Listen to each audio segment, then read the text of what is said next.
presented by Airtel.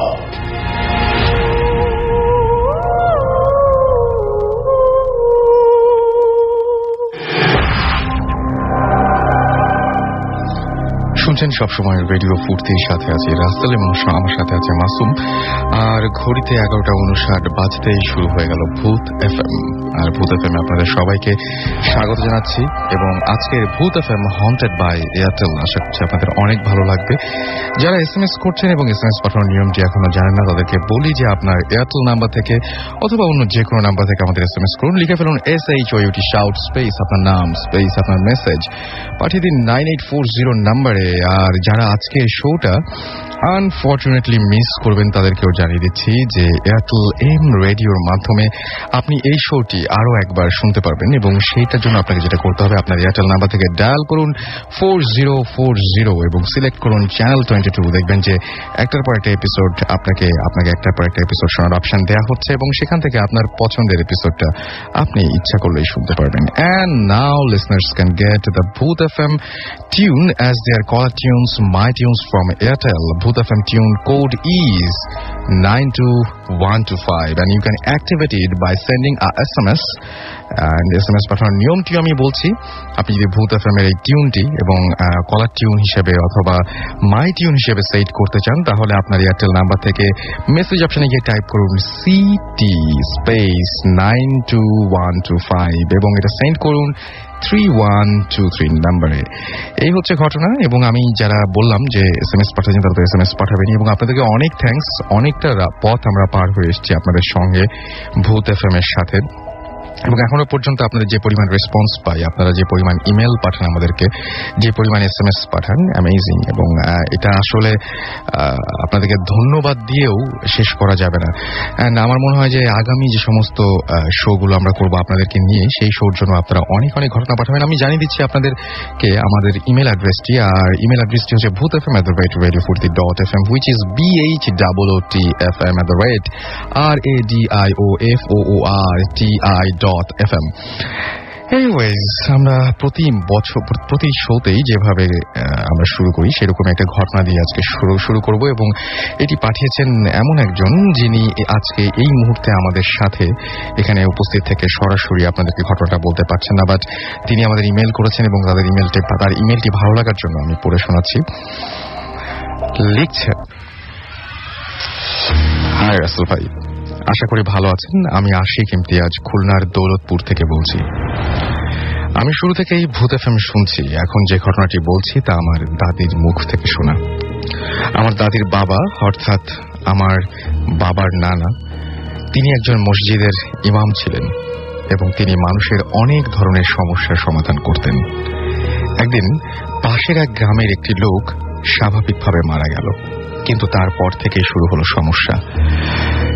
ওই বাড়ির লোক একে একে মরতে শুরু করলো। ঘটনাটি বাবার কানে আসলো।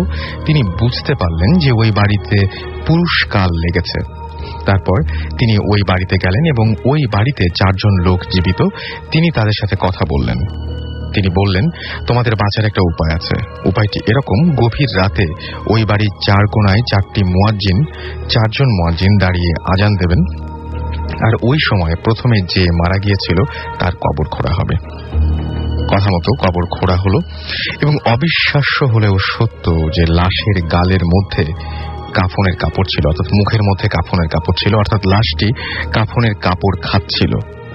আর আমার বাবার নানার ধারণা এই কারণেই ওই বাড়ির লোকজন একে একে মারা যাচ্ছিল। তখন বাবার নানার নির্দেশে লাশটিকে ওপরে তোলা হলো এবং সেটিকে পুনরায় গোসল ও জানাজা দিয়ে অন্য স্থানে দাফন করা হলো।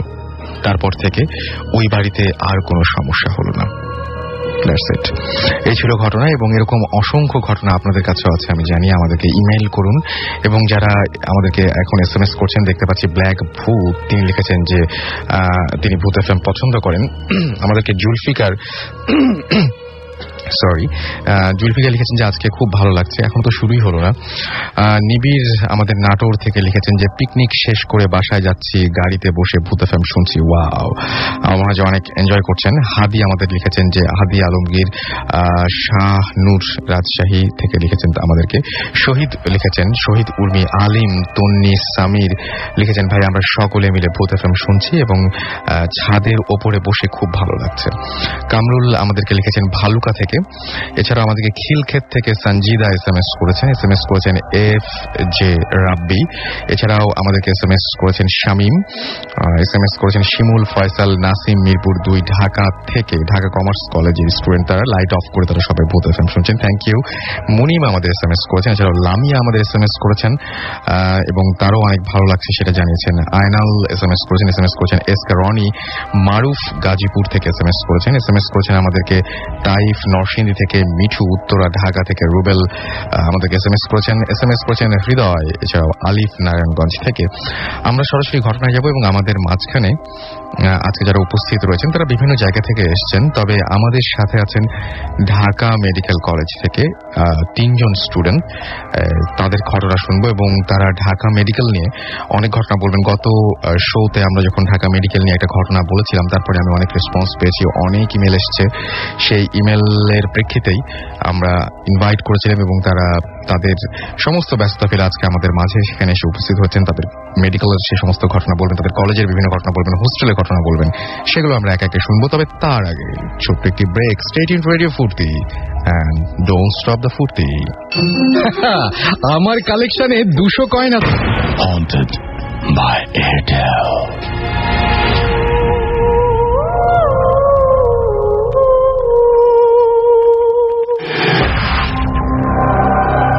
শুনছেন রেডিও ফুর্তি, চলছে ভূত এফএম হন্টেড বাই এয়ারটেল। যেমন কথা তেমন কাজ। ছোট্ট একটা ব্রেকের পরে ফিরে এলাম আবারও। আমি রাসেল আপনার সাথে আছি এবং আমার সঙ্গে রয়েছে মাসুম এবং আপনারা শুনছেন ভূত এফএম হন্টেড বাই এয়ারটেল। চলে যাবো আমাদের প্রথম গেস্টের কাছে অ্যান্ড তিনি এসেছেন ঢাকা মেডিকেল কলেজ থেকে। আপনার নামটা বলবেন? আমি ফাহাদ মুনতাসির। ওকে, ফাহাদ মুনতাসির অনেক কষ্ট করে এসেছেন, থ্যাংক ইউ সো মাচ আমাদের সাথে জয়েন করার জন্য। সো কোন ঘটনা দিয়ে শুরু করছি আমরা? আমি আমার জীবনের প্রথম ঘটে যাওয়া একটা ঘটনা দিয়ে শুরু করবো। সেদিন আমি পড়াশোনা শেষ করছি রাত 1:30টার সময়, প্র্যাকটিক্যাল হাতে লিখতেছিলাম। তো আমি যখন ঘুমাবো, মশারি খাটানো হয়ে গেছে, এমন সময় আমার কাজিন ফোন দিলেন শ্যামলী থেকে। তো কাজিন ফোন দিয়ে বললেন যে ওনার এক কর্মচারীর হাতের উপর গাড়ির গ্লাস পড়ছে। আচ্ছা, গাড়ির গ্লাস পড়ার পরে ডেলডয়েড মাসেল, হাতে যে মাসেলটা থাকে যেখানে ইনজেকশন করা হয়, তো ডেলডয়েড মাসেল, উনি তো আর মাসেল ছিলেন না, উনি বললেন যে হাত গুরুতর ভাবে আহত হয়েছে, কেটে গেছে, তো আমি এমার্জেন্সিতে পাঠালাম, তুমি একটু যাও। হ্যাঁ, ওকে। তো আমি যখন এমার্জেন্সিতে যাব, তো আমি তখন একা। তো আমার রুমমেট ছিল নাজমুল। তো নাজমুলকে বললাম যে দোস্ত চল একসাথে যাই, একটু ঘুরে আসি, দেখে আসি কি অবস্থা। নাজমুল কি আপনার সঙ্গে আছেন এই মুহূর্তে? হ্যাঁ, নাজমুল আমার সঙ্গে আছে। হ্যালো বলেন নাজমুল। Hello listeners. তো আপনি নাজমুল, রাইট? হ্যাঁ, আমি নাজমুল, ঢাকা মেডিকেল কলেজ। ওকে, ফাইন। তো আমি নাজমুলকে নিয়ে গেলাম এমার্জেন্সিতে গিয়ে দেখি তো ওই ছেলেটার হাতে অলরেডি সেলাই করা হয়ে গেছে।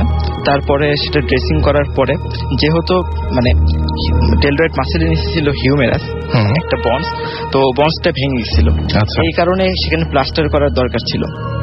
তো প্লাস্টার করা হয়ে গেলে তো ওর সাথে যে ছেলেটা আসছিল সেই ছেলেটা ওকে বাসায় নিয়ে যায় আর কি। আচ্ছা। তো এমার্জেন্সি গেট থেকে বের হয়ে আমি নাজমুল চিন্তা করলাম যে এত রাত, শীতের রাত, তো এই সময় হসপিটালের মধ্যে দিয়ে যাব নাকি রিক্সা নিয়ে চাঙ্কারপুল দিয়ে যাব। আচ্ছা।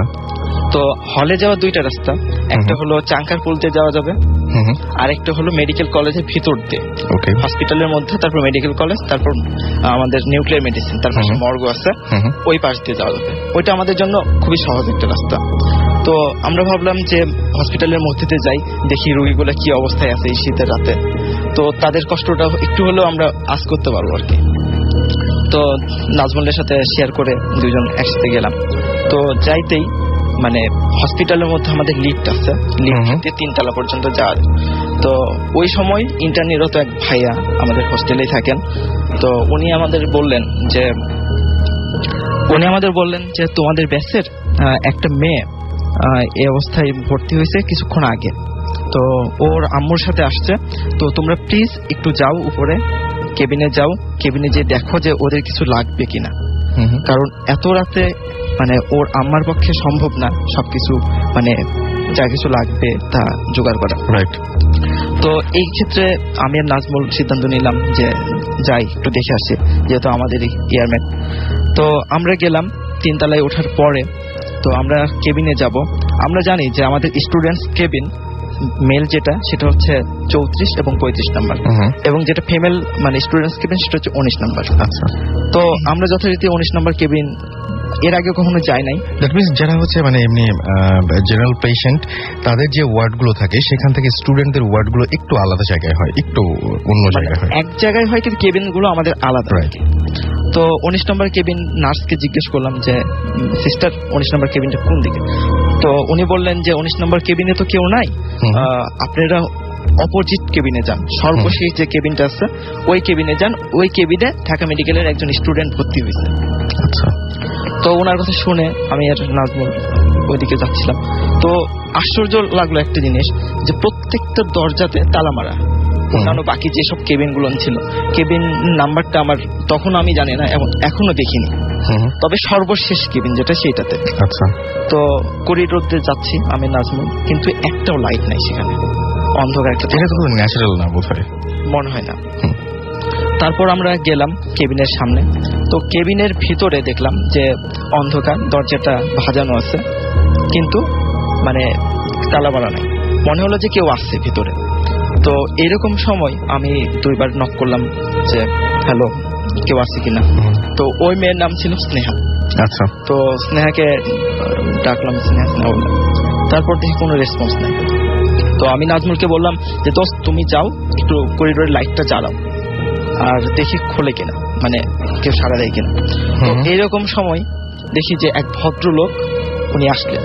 তো উনি এসে আমাকে বললেন যে এই তুমি আমার সাথে ভেতরে আসো। তো আমি ভাবছি যে উনি হয়তো ডাক্তার, তো ওনার সাথে ভিতরে গেছি। ভিতরে যাওয়ার পর উনি বললেন যে দরজাটা লাগায় দাও। লোকটার বর্ণনা দেন একটু, লোকটা কেমন ছিল? লোকটার স্বাস্থ্য ভালো, দেখে মনে হচ্ছে যে একজন ডাক্তার। তো মানে অ্যাপ্রন ছিল সাথে। আচ্ছা। অ্যাপ্রন ছিল, এটা দেখে বুঝছি যে উনি ডাক্তার। রাইট। তো এত রাতে ডাক্তার ছাড়া তো কারো আসার কথা না।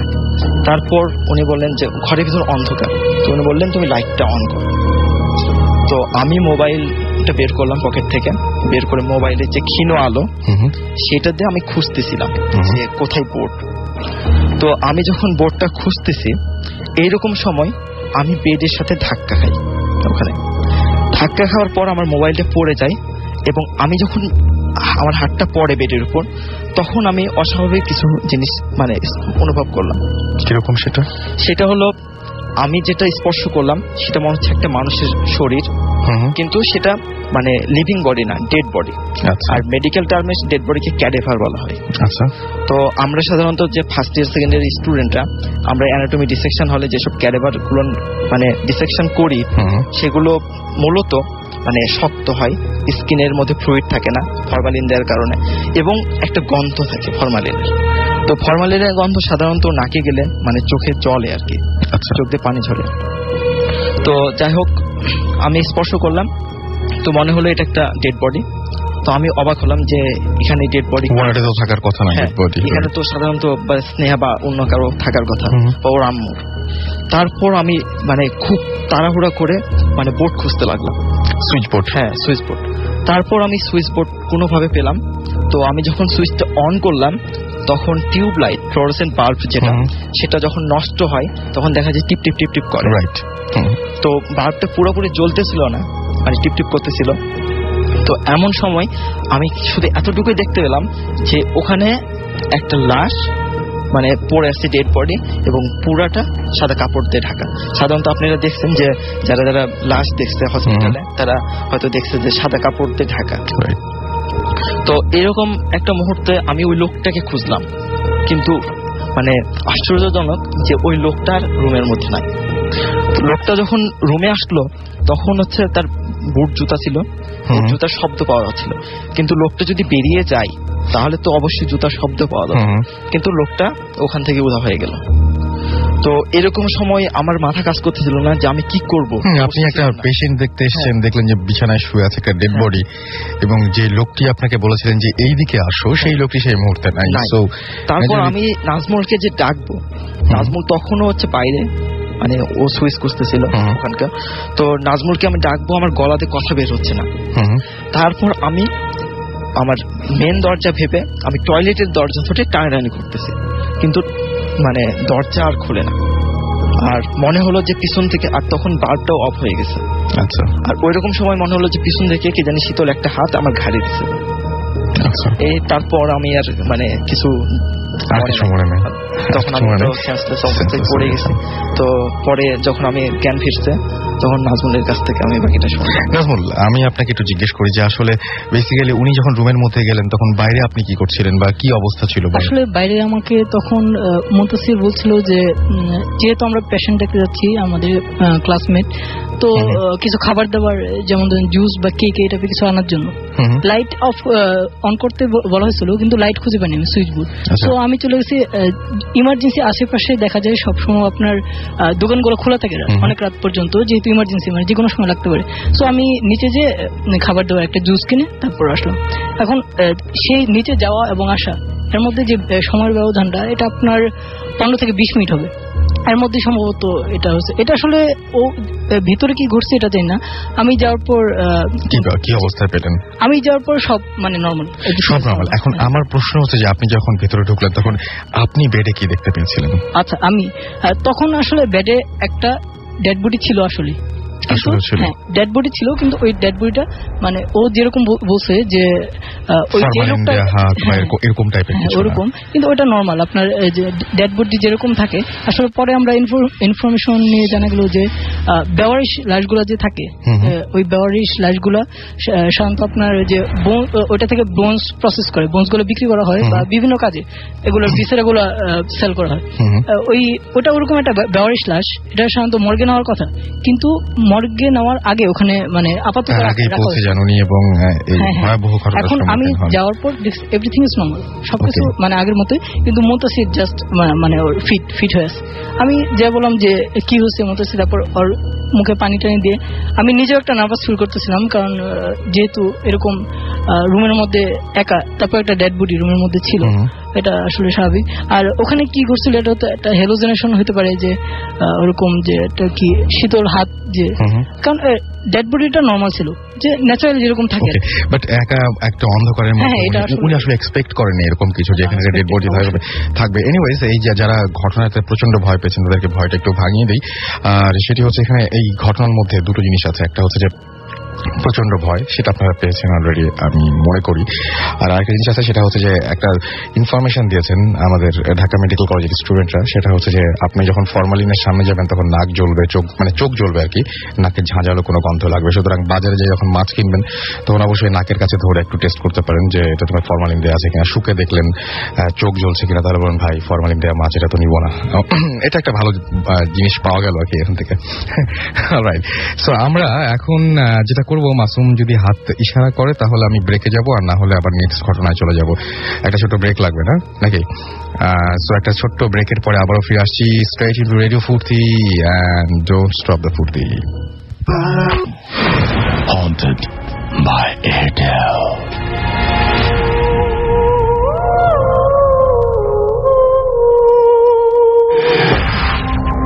শুনছেন সবসময় রেডিও ফুর্তি, চলছে ভূত এফএম হন্টেড বাই এয়ারটেল। সাথে আছে আমি রাসেল, আমার সাথে আছে মাসুম এবং আজকের অতিথিরা যারা একটার পর দারুণ দারুণ সব ঘটনা নিয়ে বসে আছেন।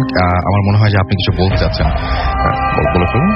আমার সবচেয়ে অবাক লাগছে যে মানে যে মেয়েটার কথা বলা হয়েছে যে অসুস্থ, সে কিন্তু অসুস্থ ছিল না এবং হসপিটালে সে ভর্তিও হয়। তার মানে সেই ইনফরমারটা যিনি ছিলেন, যে ইনফরমেশন দিয়েছিলেন, পরের দিন ক্লাসও করছে। যদি কেউ মেডিকেলে এরকম অবস্থায় ভর্তি হয় তাহলে সাধারণত তার ক্লাস করার কথা না।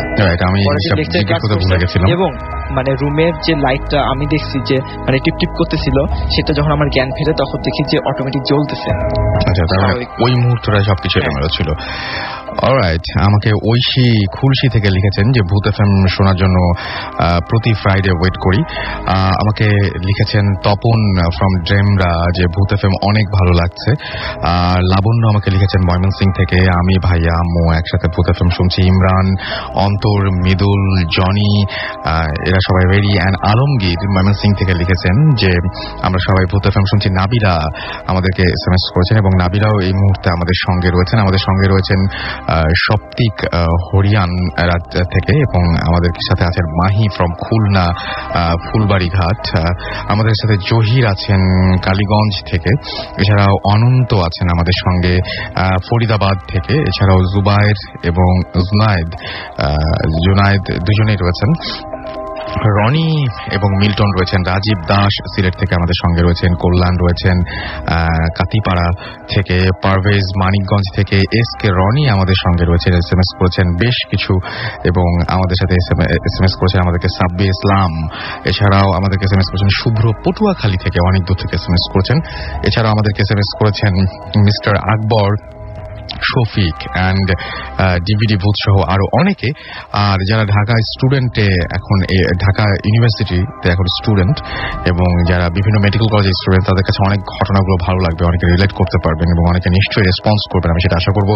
যারা আমাদেরকে SMS করতে চাচ্ছেন কিন্তু SMS করতে পারছেন না, তাদেরকে বলি যে আপনার এয়ারটেল নাম্বার থেকে বা অন্য যে কোনো নাম্বার থেকে টাইপ করুন SHOUT শাউট স্পেস আপনার নাম স্পেস আপনার মেসেজ পাঠিয়ে দিন 9840 নাম্বারে। আমি চলে যাচ্ছি পরবর্তী ঘটনায় এবং এই ঘটনাটিও এমন একজন পাঠিয়েছেন যিনি এই মুহূর্তে আমাদের সাথে রেডিও ফুর্তিতে এসে জয়েন করতে পারেননি, বাট তিনি হয়তো এই মুহূর্তে আমাদের শুনছেন এবং আমাদেরকে ইমেল পাঠিয়েছেন। ইমেলটি ভালো লেগেছে বলেই পড়ছি। আমাদেরকে লিখেছেন, রাসেল ভাই প্লিজ আজই আমার ঘটনাটি পড়ে শোনান।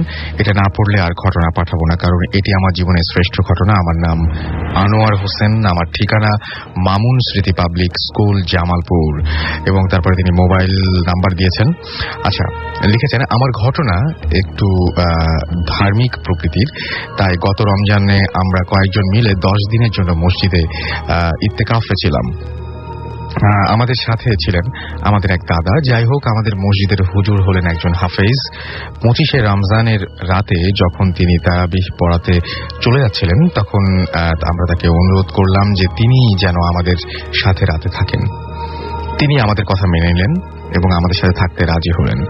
রাতে খাওয়া দাওয়া করার পর আমরা তাকে বললাম তিনি যেন আমাদেরকে তার বাস্তব জীবনের কিছু ঘটনা বলেন। তো তিনি বললেন আচ্ছা ঠিক আছে, তার ঘটনাটি আমি নিজের তার ভাষায় লিখছি। আমরা তখন হাফেজি পড়ছি এক মাদ্রাসায়। সঙ্গত কারণে আমি মাদ্রাসা এবং এলাকার নাম বলবো না। তো দিন ভালোই চলছিল। ওই এলাকার একটি রীতি ছিল, কোনো বাড়িতে যদি কোনো লোক মারা যায় তবে ওই মৃত লোকের বাড়ি থেকে যে কোনো একজন হাফেজকে এক নাগারে 40 দিন খাবার সরবরাহ করা হতো। তাই যদি কোনো লোক মারা যেত তবে ওই মাদ্রাসা থেকে একজন হাফেজ মৃত লোকের বাড়িতে 40 দিন 3 বেলা খেতে যেত। হঠাৎ ওই মাদ্রাসায় একজন নতুন ছাত্রের আগমন ঘটল, কিন্তু ঘটনাক্রমে তাকে জায়গির অর্থাৎ লজিং নেয়ার মতো কোনো লোক পাওয়া গেল না। তাই সে বাধ্য হয়ে প্রথম দিন কোনোভাবে অন্য ছাত্রদের কাছ থেকে খাবার খেল। সবচেয়ে আশ্চর্যজনক ব্যাপার হলো তার পরের দিনই ওই এলাকায় একজন লোক মারা গেল। ফলে 40 দিনের জন্য নতুন ছাত্রটির খাওয়া দাওয়ার ব্যবস্থা হয়ে যায়। 40 দিন চলে গেলেও তার লজিং এর কোনো ব্যবস্থা হলো না। তার পরের দিনই অর্থাৎ 41 দিনের মাথায় আরেকজন লোক মারা যায়। ফলে আবারও 40 দিনের জন্য থাকা খাওয়ার ব্যবস্থা হয়ে গেল, আবারও লজিং এর ব্যবস্থা হলো এবং আবারও 41 দিনের মাথায় আরেকজন লোক মারা যায়। এভাবে ওই এলাকায় পর্যায়ক্রমে 7 জন লোক মারা গেল, অর্থাৎ প্রায় 9 মাসের মতো অতিবাহিত হলো। এই অবস্থায় ওই মাদ্রাসার সুপার অর্থাৎ প্রধান হুজুর একটি স্বপ্ন দেখলেন। স্বপ্নে তিনি দেখলেন যে একটি কণ্ঠ তাকে বলছে যে আপনাদের মাদ্রাসায় যে নতুন ছেলেটি এসেছে সে ভবিষ্যতে একজন সেই রকম ধরনের একজন ইমানদার একজন বা বিশেষ কেউ একজন আর কি। তিনি বলছেন যে এভাবে তার এই জন্যই আল্লাহ তার খাওয়া দাওয়ার ব্যবস্থা করছেন। পরের দিন সকালে ওই সুপার এলাকার চেয়ারম্যান এবং গণ্যমান্য লোকদের ডেকে ওই ছেলেটির লজিং এর ব্যবস্থা করেন এবং সমস্ত ব্যাপারটি সবার কাছে লুকিয়ে রাখেন। পরে তিনি ওই ছাত্রটিকে ডেকে তাকে পরীক্ষা করেন এবং ঘটনার সত্যতা প্রমাণিত হয়।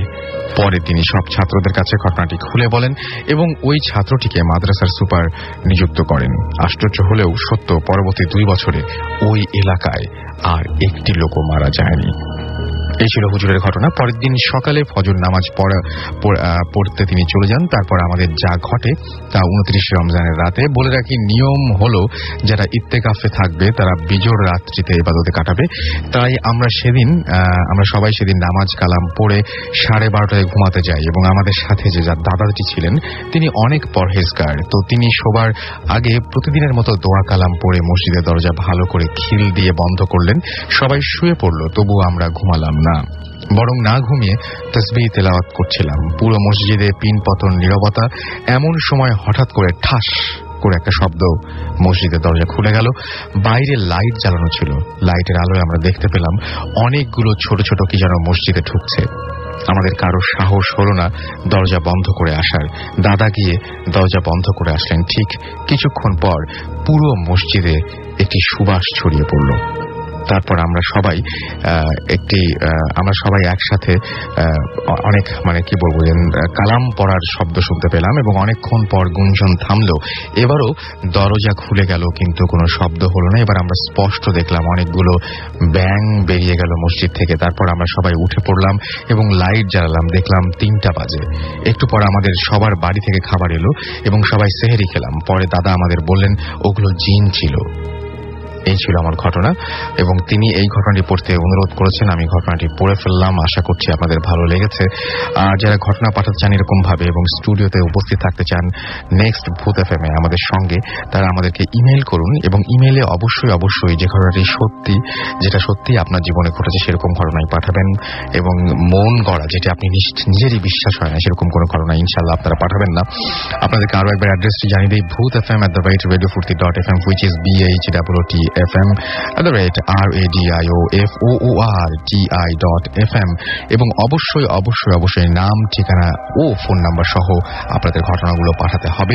উল্লেখ করতে হবে যে আপনি আসলে কি চান। আপনি কি চান যে এই ঘটনাটি আমরা পড়ে শোনাই, নাকি আপনি চান যে আপনি নিজে সেখানে উপস্থিত থেকে এই ঘটনাটি বলবেন। আর যারা দেশের বাইরে থেকে আমাদের শো শুনছেন তাদেরকে বলি যে অবশ্যই আপনারা সবচাইতে ভালো হয় যদি আপনারা আপনাদের ফাইলগুলো, আপনাদের যে ঘটনাটা সেই ঘটনাটা রেকর্ড করে সেই অডিও ফাইলগুলো আমাদের কাছে পাঠিয়ে দিন।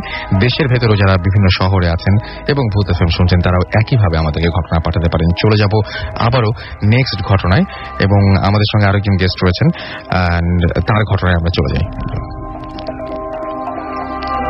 লিসেনার, আমি টরি নয়াপল্টন থেকে।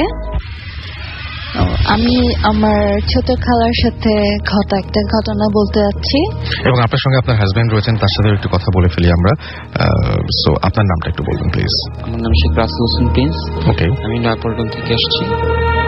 সো শুরু করি আমরা। হ্যাঁ, এটা প্রায় 1974-এর দিকের ঘটনা।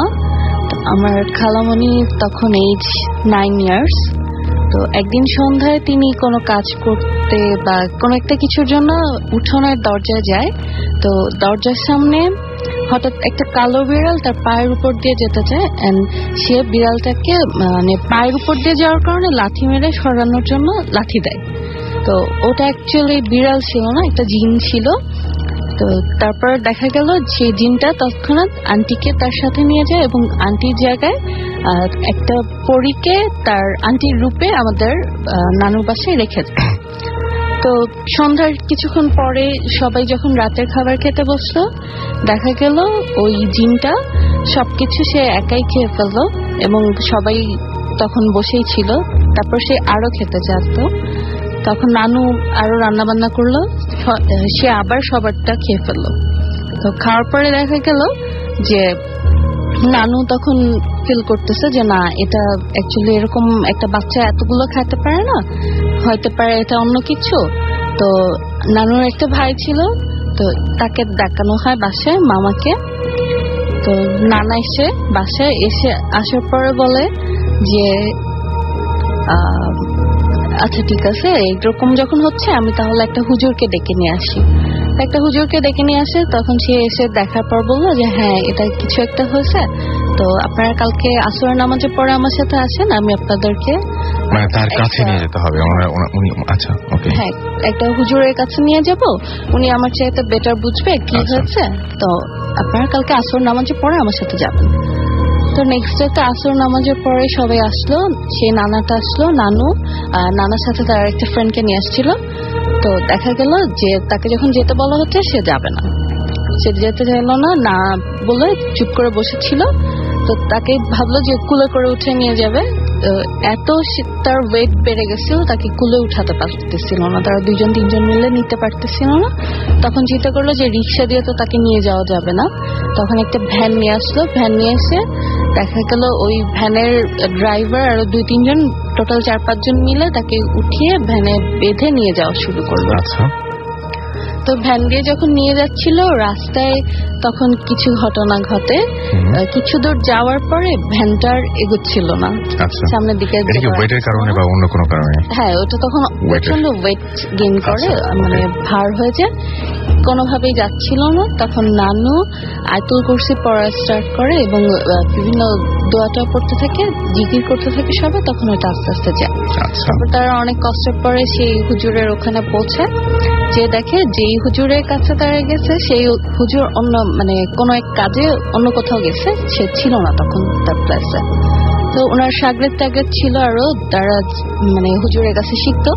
তো তখন তারা বললো যে আপনি যা যা করার মানে দোয়া টোয়া পড়া, তাবিজ টাবিজ দিয়েছে, মানে মোটামুটি যা যা করার দরকার ছিল তারা করে দিয়েছে যতটুকু পারতো। আর বলছে যে হ্যাঁ, বড় হুজুর কালকে বা পরশু চলে আসবে, আপনারা তাহলে তখন আসেন, তখন দেখাতে পারবেন। আর আপাতত আমি যা করেছি এনাফ। তো বাসে যাওয়ার পরে দেখলো যে হ্যাঁ ওকে এনাফ। তো অবশ্যই এটা তেমন ডিস্টার্ব কিছু করতো না, চুপচাপ সে তার মতো ধ্যান ধরে বসে থাকতো, নড়াচড়া করতো না, কথা টথাও বলতো না কারোর সাথে, শুধু খাওয়ার সময় খেতে চাইতো, আর একটু পর তার খিদে পেতো, অনেক বেশি বেশি খেতে চাইতো। আর দেখা যেত মাঝে মধ্যে রাতের বেলা সে চলে যেতে চাইতো, বাইরে যেতে চাইতো। তা এত রাতে একটা মেয়েকে বাইরে যেতে দেওয়া যায় না, তো সেজন্য আর কি তাকে বাইরে যেতে দেওয়া হতো না। তখন নেক্সট ডেতে নানা গেল সেই বড় হুজুরের খোঁজ নিতে যে সে ফিরছে কিনা, যে দেখে যে সে তখনও ব্যাক করে নাই। তো ব্যাক করে নাই, এখন কি করার, গেল বাসে ব্যাক করলো। ব্যাক করার পরে এখন অন্য হুজুর তো দেখাতে হবে, এভাবে তো বসে থাকা যাবে না। তো আরো অন্য যে কয় জায়গায় হুজুর যোগাযোগ করে পাওয়া গেছে সবাইকে আনা হয়েছে। তো 2-3 জনের পরে একজন বলছে যে এইটা অ্যাকচুয়ালি আপনাদের মেয়ে না, এটা জিন একটা আপনার মেয়ের রূপে রেখে গেছে, আপনি যদি ওকে পাহারা দিয়ে না রাখেন, কোনোভাবে যদি ও এখান থেকে স্কেপ করে, দেন আপনার মেয়েকে আর ওরা ব্যাক করবে না। আচ্ছা। তো দেখা গেল তখন সবাই মিলে ওটাকে একের পর এক পাহারা দিয়ে রাখতো, কেউ রাতে ঘুমাতো, কেউ জেগে থাকতো, এরকম করে ওটাকে 24 ঘন্টায় পাহারা দিয়ে রাখতো। আর ওর যত ফরমাইশ ছিল ওগুলা পূরণ করা হতো, যেমন খাওয়া দাওয়া যা সে খেতে চাইতো। তারপর এরকম প্রায় প্রতিদিনই ওই হুজুরের খোঁজ নিতে যাওয়া হতো, কারণ অন্য কোনো হুজুর কিছু করতে পারতেছিল না। তো খোঁজ নিতে যাওয়া হতো, হুজুর আসে না। সেই 14-15 দিন পরে দেখা যায় যে হুজুর একদিন নিজেই আমাদের নানু বাসায় চলে আসে এবং এসে বলে যে কি ব্যাপার, কি হয়েছে, আমি শুনলাম আপনারা আমাকে অনেক খোঁজ করতেছেন, এই জন্য আমি নিজেই এখানে চলে আসলাম। তারপরে তো উনি দেখলো, দেখার পরে উনি তার যা যা করার দরকার এই জন্য কিছু জিনিসপত্র চাইলো। তো ওগুলা নিয়ে আসছিল, জিনিসগুলো ছিল মার্কিন কাপড়, আগরবাতি, চাল, তারপরে এরকম চাপের ডিফারেন্ট স্টাফ, আমি শিওর মানে মনে করতে পারতেছি না কি ছিল।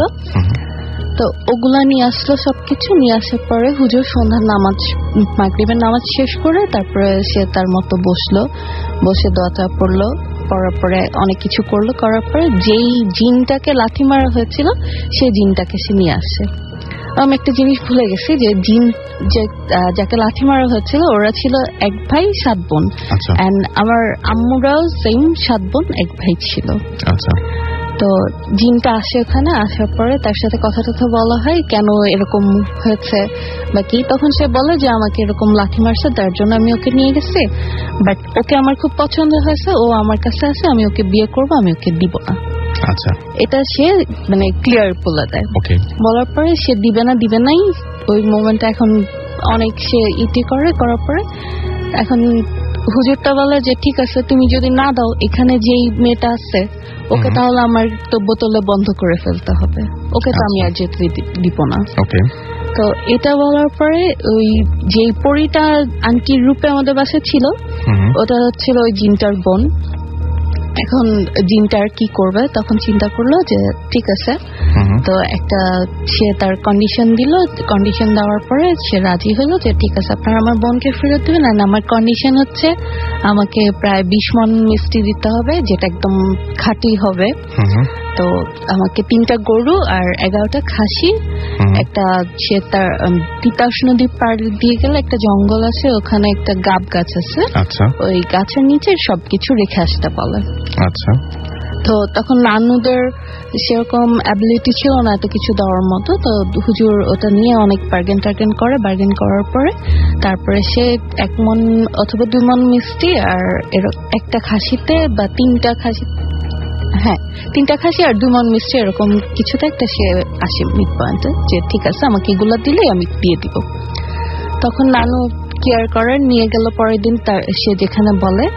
তো নিয়ে যাওয়ার আগে হুজুর তাকে বলে যে তুমি যে ওখানে যাচ্ছ, ওখান থেকে তোমাকে ব্যাক সাইড থেকে বিভিন্ন ভাবে আওয়াজ করে তোমাকে ডাকবে, অনেক কিছু বলে ডাকার চেষ্টা করবে, তোমার হয়তো মেয়ে ছেলেদের আওয়াজেও ডাকবে, কিন্তু তুমি যদি ব্যাক সাইডে দেখো, পিছন ঘুরে তাকাও, তাহলে তুমি ওখান থেকে আর আসতে পারবে না। আচ্ছা, তারপর নানু পরের দিন ওখানে রেখে আসে গাব গাছের নিচে, যায় সে একাই নিয়ে সবকিছু।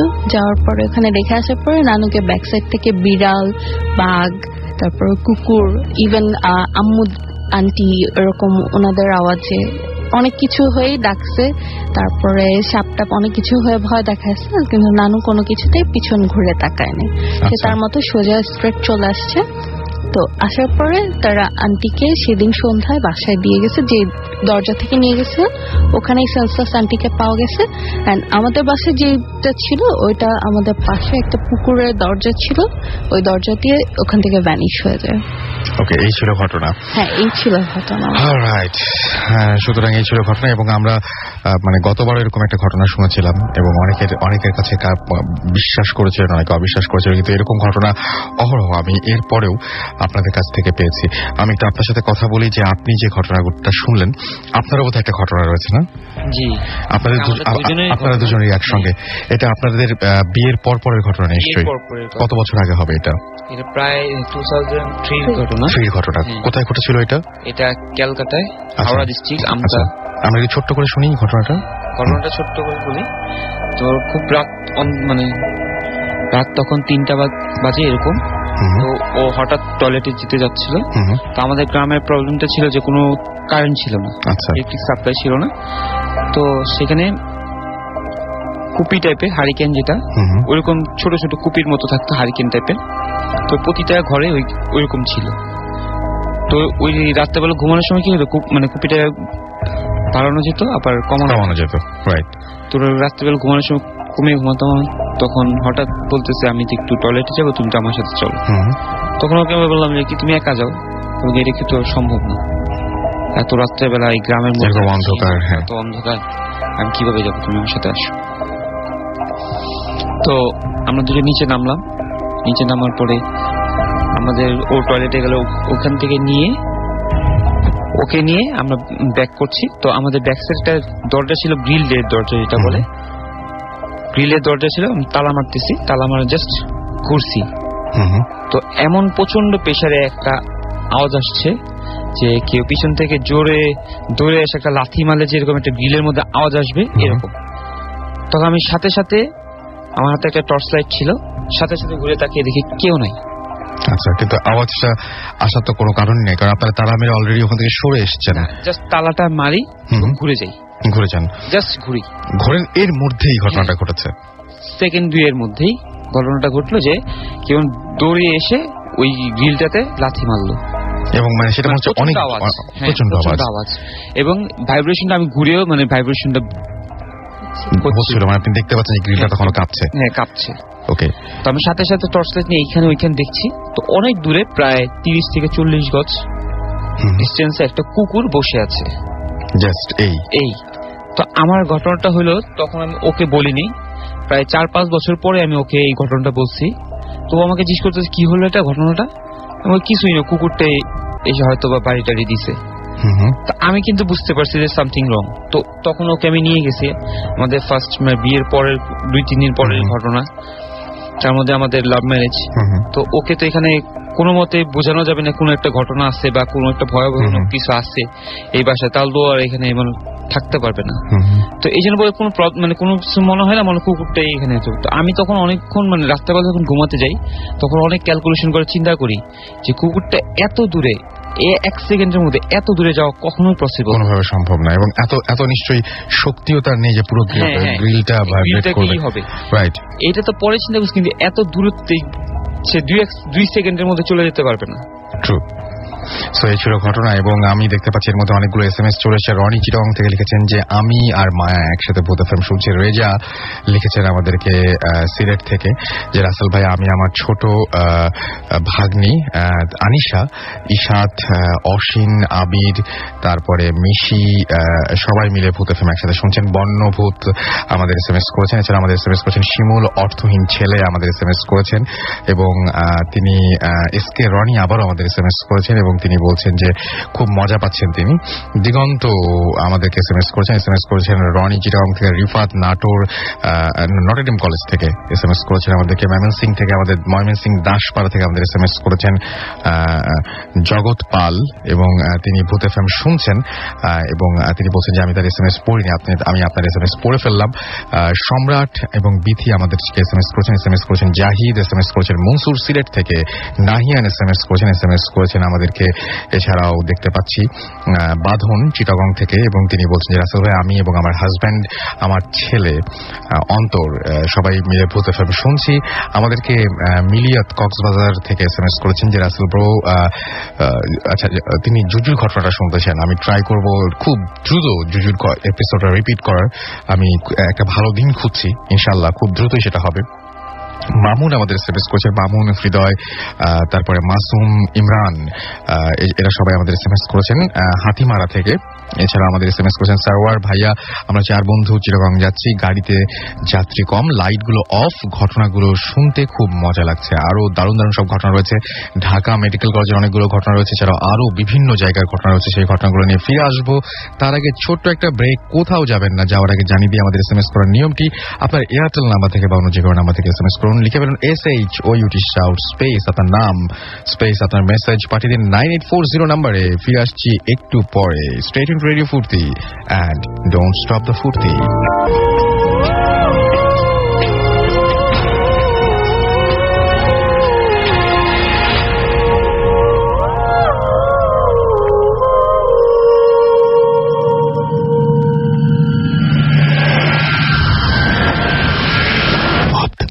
FM haunted by Airtel.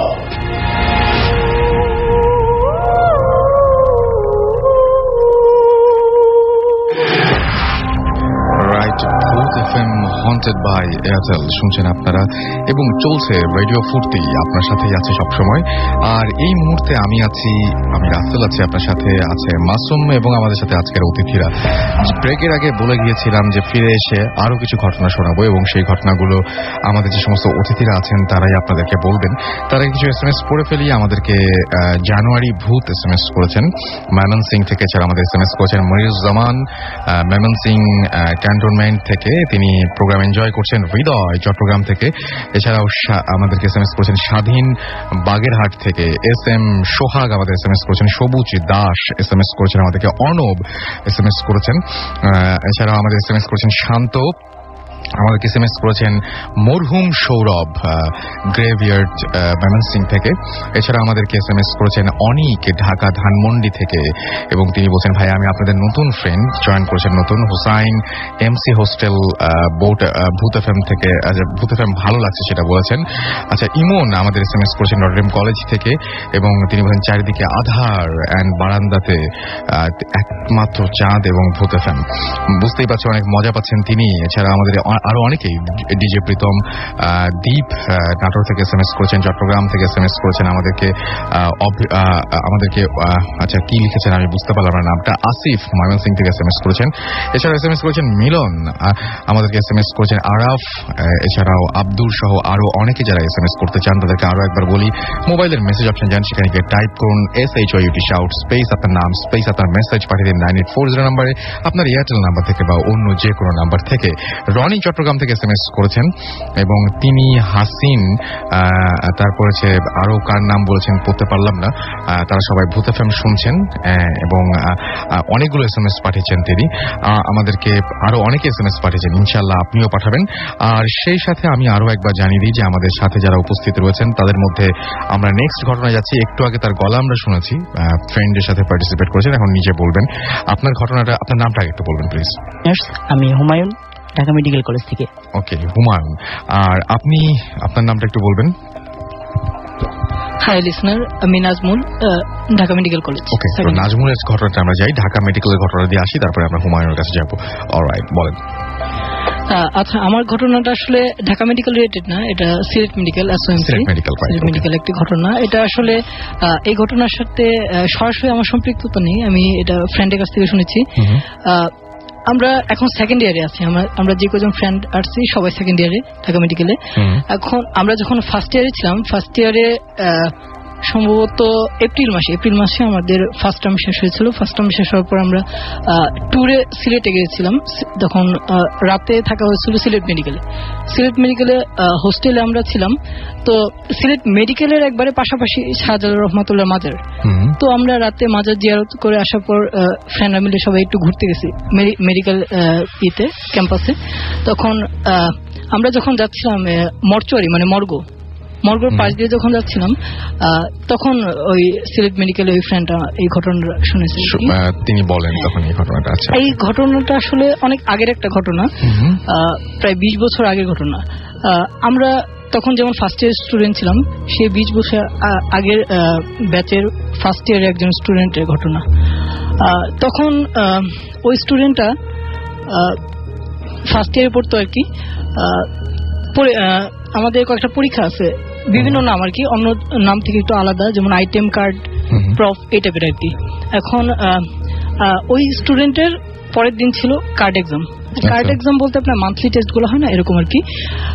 তো কার্ড পরীক্ষার আগে যেহেতু মানে কিছু প্রিপারেশন ব্যাপার থাকে, ওখানে দেখা যায় মেডিকেল এটা ম্যাক্সিমাম ভাইবা বেসড।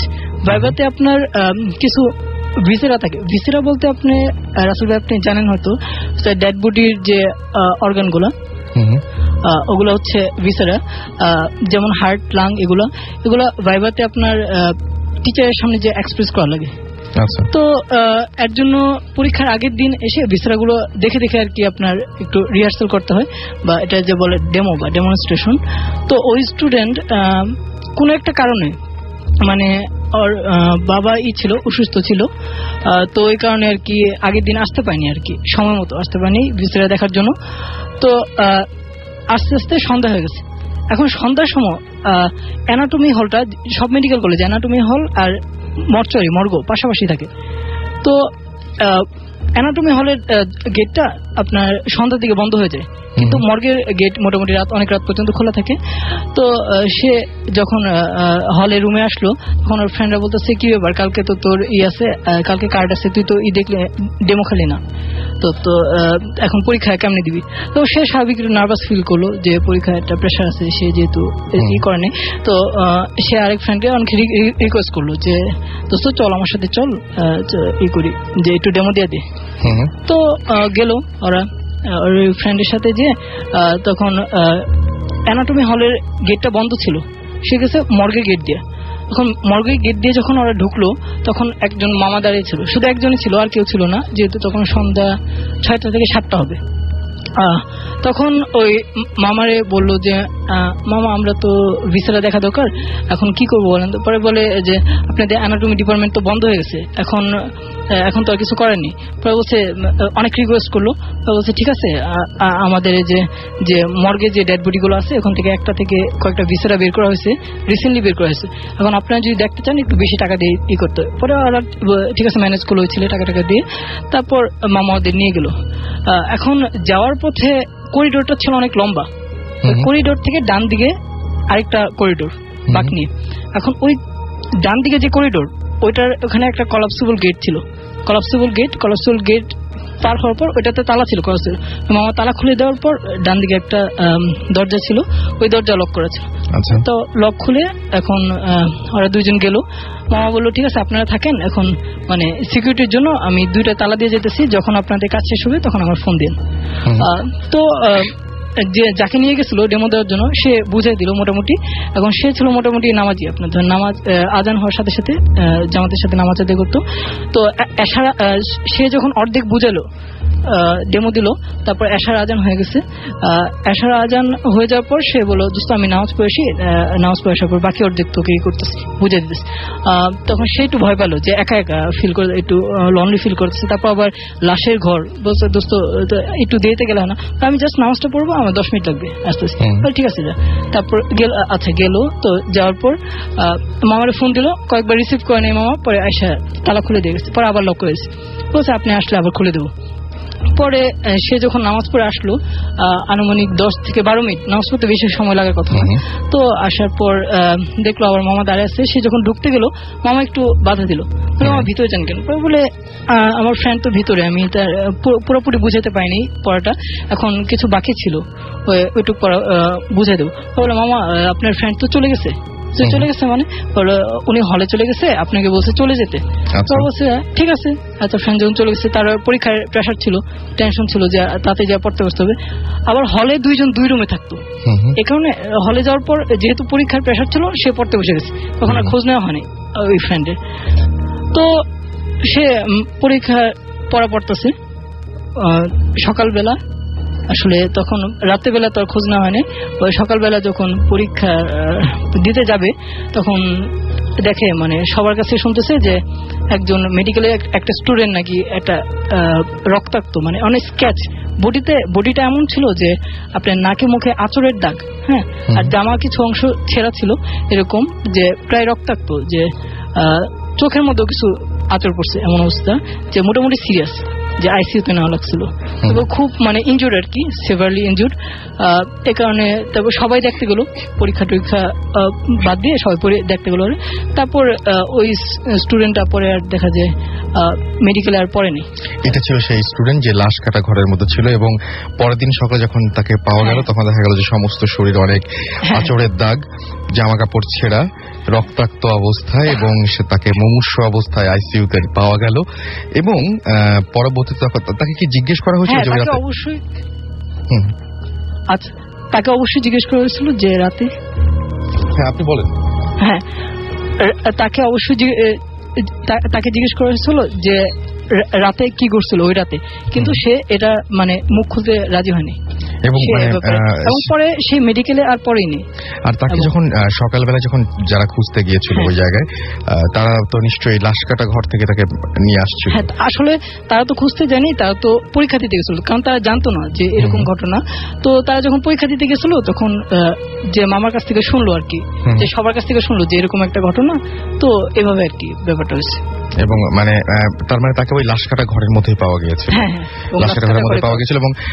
এবং পরবর্তীতে ওই যে মামার সাথে মাধ্যমে ওরা ঢুকলো, তখন দেখলো যে ওই মর্গে ওরকম মানে ওই চেহারা কোনো মামাই নেই।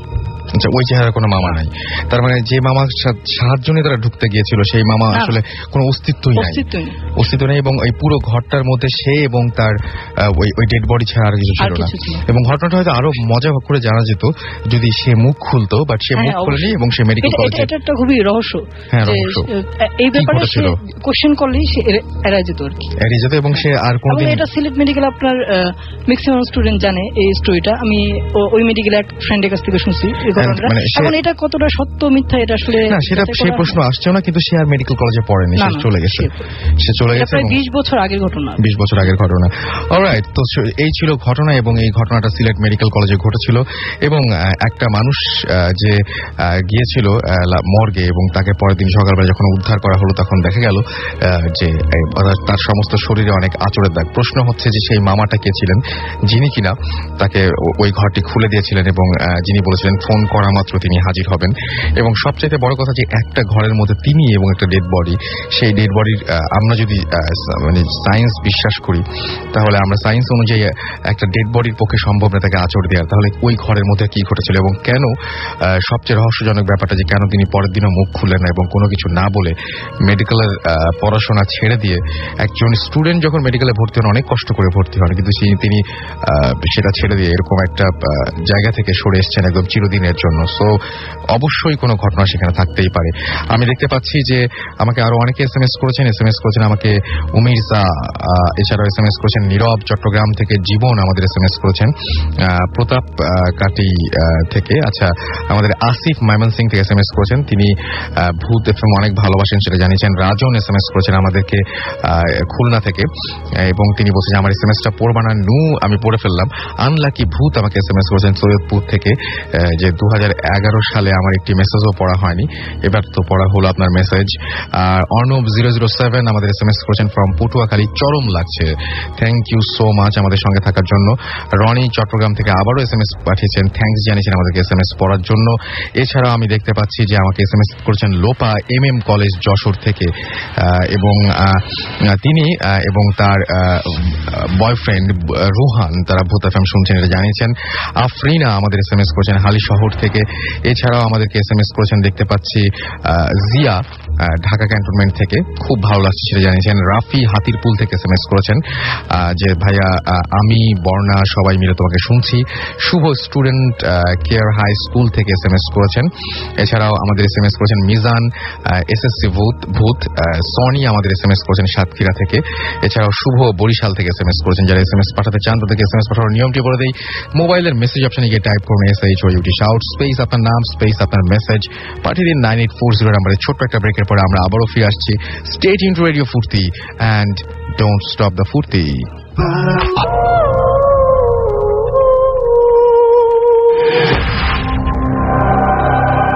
যারা রাত জেগে এখন আমার সঙ্গে আছেন তাদেরকে জানাই শুনছেন সবসময় রেডিও ফুর্তি, চলছে ভূত এফএম হন্টেড বাই এয়ারটেল। আমি জানি যে সবাই আজকে ভূত এফএম শুনছেন, তারপরেও অনেকে হয়তো মিস করছেন আজকের ভূত এফএমটি। তাদেরকে জানিয়ে দিই যে ভূত এফএম হন্টেড বাই এয়ারটেল যদি আপনি আজকে মিস করে ফেলেন এনি চান্স, তাহলে আপনি এয়ারটেল এম রেডিওর মাধ্যমে এইটি আবারও শুনতে পারবেন এই এপিসোডটি। এবং এই এপিসোড শুনতে হলে আপনাকে যেটা করতে হবে সেটা হচ্ছে আপনাকে ডায়াল করতে হবে একটি নাম্বারে। আপনার এয়ারটেল নাম্বার থেকে ডায়াল করুন 4040, সিলেক্ট করুন চ্যানেল 22 এবং দেখবেন যে আপনাকে বিভিন্ন এপিসোডের অপশন দেওয়া হবে। তার মধ্যে থেকে আপনি যেটা শুনতে চান বা যেটা মিস করেছেন সেটা চাইলেই শুনতে পারবেন। And now listeners can get the Booth FM tune as they are called tunes, my tunes from Airtel. Booth FM tune code is 92125. You can activate it by sending a SMS. এবং এই এসএমএসটি পাঠাতে গেলে আপনি যেটা করতে হবে, মোবাইলের message অপশনে গিয়ে টাইপ করতে হবে CT স্পেস 92125 এবং এটা পাঠিয়ে দিতে হবে 3123 নাম্বারে। দেখবেন যে এই ভূত এফএম টিউনটি আপনার কলার টিউন বা মাই টিউন হিসেবে সেট হয়ে গেছে। আর আমি আবারও সময় নষ্ট না করে ঘটনায় চলে যাব এবং আমাদের সঙ্গে রয়েছেন ঢাকা মেডিকেল কলেজের আরো একজন, আপনার নাম যিনি হচ্ছেন হুমায়ুন। আপনি আপনার যে ঘটনাটা বলবেন সেটাও কি ঢাকা মেডিকেলেরই? জি। আচ্ছা শুনুন। লিসনার্স, আমি হুমায়ুন ঢাকা মেডিকেল কলেজ থেকে। আমি প্রথমেই রেডিও ফুর্তিকে স্পেশাল থ্যাঙ্কস দিচ্ছি এই জন্য যে আমাদের মধ্যে মাঝে মধ্যে এমন কিছু অনুভূতি সৃষ্টি হয় যেগুলো কারোর কাছে শেয়ার না করলে অনেক খারাপ লাগে। তো রেডিও ফুর্তি ভূত এফএমের মাধ্যমে আমাদের কাছে এমন একটা প্ল্যাটফর্ম তৈরি করে দিয়েছেন, এর জন্য রেডিও ফুর্তিকে আমি স্পেশাল থ্যাঙ্কস জানাচ্ছি। আমি আমার ঘটনা শুরু করার আগে আমি একটা কথা বলতে চাই। আমার ফ্রেন্ড রিমু, ও ভীষণ অসুস্থ, প্লিজ সবাই ওর জন্য একটু দোয়া করুন, আর আপনাদের সবার দোয়ায় ও হয়তো ভালো হয়ে যেতেও পারে। ওকে, আমি যে ঘটনাটা এবার শেয়ার করব সেটা অনেকেই পরিচিত, কিন্তু আমার ঘটনাটা একটু অন্যরকম, সেই জন্য আমি শেয়ার করতে চাইছি। আমি ছোটবেলা থেকেই প্যারানর্মাল অ্যাক্টিভিটিগুলোর প্রতি আগ্রহী ছিলাম। তো এই জন্য কেন আগ্রহী ছিলাম, আমার জীবনে অনেক ঘটছে এবং আমার পরিবারের সাথে অনেক প্যারানরমাল ঘটনা ঘটছে, যেগুলো হয়তো বা একটা এপিসোডে শেয়ার করা সম্ভব নয়। যাই হোক, আমি এই জন্য অনেক প্যারানরমাল বিষয়ে অনেক পড়াশোনাও করছি। যাই হোক, সেগুলো বিষয়ে যাচ্ছি না। আমার যে ঘটনা আমি সেটা শেয়ার করছি। আমার ঘটনা হচ্ছে, আমাদের টার্ম পরীক্ষা হয়, সেকেন্ড টার্ম পরীক্ষা আমি যখন দিচ্ছিলাম তখন আমাদের সেকেন্ড টার্ম শেষ হয় ঈদের 2 দিন আগে। ঈদ হয়েছিল 7ই নভেম্বর, আমাদের পরীক্ষা শেষ হয়ে যায় 5ই নভেম্বর। তো আমরা সেকেন্ড টার্ম শেষের পথে, তো আমাদের 5 তারিখে পরীক্ষা, শেষ পরীক্ষা ছিল। তো ভাইয়ারা, যারা সিনিয়র ভাইয়ারা ছিলেন, তারা সবাই চলে গেছে মোটামুটি ঈদের আগে। ঢাকা শহর পুরা বলা ছিল ফাঁকা। তো এবং বক্সিবাজার এলাকাটায় আবাসিক এলাকা খুব কম, ওখানে লোকজন খুব কম বসবাস করে। দেখা যায় যে ওখানে হল বেশি, বুয়েট, ঢাকা ভার্সিটি, মেডিকেল, তো সব স্টুডেন্ট মোটামুটি চলে গেছে। ওই এলাকাটা একেবারে একটা নির্জন পরিবেশ, মাঝে মধ্যে 2-1টা গাড়ি শাসা করে চলে যায়, এইটুকুই, আর কিছু না। তো আমরা আমাদের ফার্স্ট ইয়ারের প্রায় 35-40 জন ছিলাম একটা হলে। এত বড় হল, একটা হলে ছিলাম। আসলে পুরাটা, এতগুলো মানুষ থাকার পর সবাই চলে গেছে, পুরাটা খাখা করছিল। এরকম অবস্থায় আমরা রাতের বেলা পুরো ভয়ানক অবস্থা। তো আমরা পরীক্ষা শেষ করে, 2টার দিকে পরীক্ষা শেষ করে রুমে এসে একটা লম্বা ঘুম দিয়েছিলাম, যেহেতু পরীক্ষা শেষ হয়েছে, ঘুম দেওয়া স্বাভাবিক। এক ঘুমে আমরা প্রায় মাগরিবের নামাজের পর ঘুম থেকে উঠছি। ওঠার পর আমরা আবার চাটা খেলাম, ঘুরলাম, অনেক ঘুরে টুরে গল্প বুঝি করলাম। তারপর ল্যাপটপে মুভি টুভি দেখলাম। তারপর রাত 2টার দিকে আমি আমার ফ্রেন্ডদেরকে বললাম, দোস্ত, প্লানচেট নামে একটা জিনিস আছে, এটা দিয়ে নাকি আত্মাকে হাজির করানো যায়। ওরা সবাই হেসে উড়িয়ে দিয়েছিল, কারণ যারা সায়েন্সে পড়ে তারা এগুলো কখনোই বিশ্বাস করে না। তো যাই হোক, আমি বললাম আচ্ছা আমরা করে দেখি, জাস্ট ফান। সো ওরা সবাই রাজি হয়ে গেল মজা করার জন্য। তারপর আমি বললাম, এগুলো করার জন্য মোমবাতি জ্বালানো লাগে, আগরবাতি জ্বালানো লাগে, উপযুক্ত একটা ভুতুড়ে পরিবেশ সৃষ্টি করা লাগে। তো আমরা ঠিক আছে, আপনি বলেন। আমরা পুরো পরিবেশ সৃষ্টি করার জন্য বাইরে থেকে আমরা এই সরঞ্জামগুলো কিনে নিয়ে আসছি। নিয়ে আসার পর একটা পরিবেশ সৃষ্টি করি। দুঃখের বিষয়, আমরা একটা মোমবাতির বেশি পাইনি, ওখানে সব দোকান প্রায় বন্ধ ছিল। তো তারপর আমরা পরিবেশ সৃষ্টি করে আমি আবার বই পড়ছিলাম যে এরকম একটা ল অফ কলিং সোল, এরকম একটা আছে যে আত্মাকে নাকি ডাকতে হয় এইভাবে, যে if some soul passing by please come. আচ্ছা, বলেন আপনি। তারপরে প্লিজ কাম, এরকম ডাকতে হয় নাকি? তো এরকম ডাকতে হয়। এটা হয়তো বা আপনারা যারা রেডিও আমার শুনেন, ওখানে হয়তো বলা হয়েছিল। তো আপনি বলেন। হ্যাঁ, তারপরে আপনি মূল ঘটনাটা আসেন। যে আমরা ওই রকম গোল হয়ে সবাই বসে এরকম করতেছিলাম, বাতি দাদি সব নিভিয়ে দিয়ে আমরা এরকম শুরু করি, if some soul passing by please come, just মজা করার জন্য এরকম করতেছিলাম। তো কিছুক্ষণ পর হঠাৎ করে রুমের পরিবেশটা আমাদের কাছে অন্যরকম মনে হয়ে গেছে। আমার কাছে মনে হচ্ছে যে রুমটা হঠাৎ করে গরম হয়ে গেছে, মানে অন্যরকম একটা পরিবেশ আমাদের কাছে, মানে অ্যাবনর্মাল কিছু মনে হচ্ছিল। তো তখন হঠাৎ করে আমার এক ফ্রেন্ড অসুস্থ হয়ে যায়।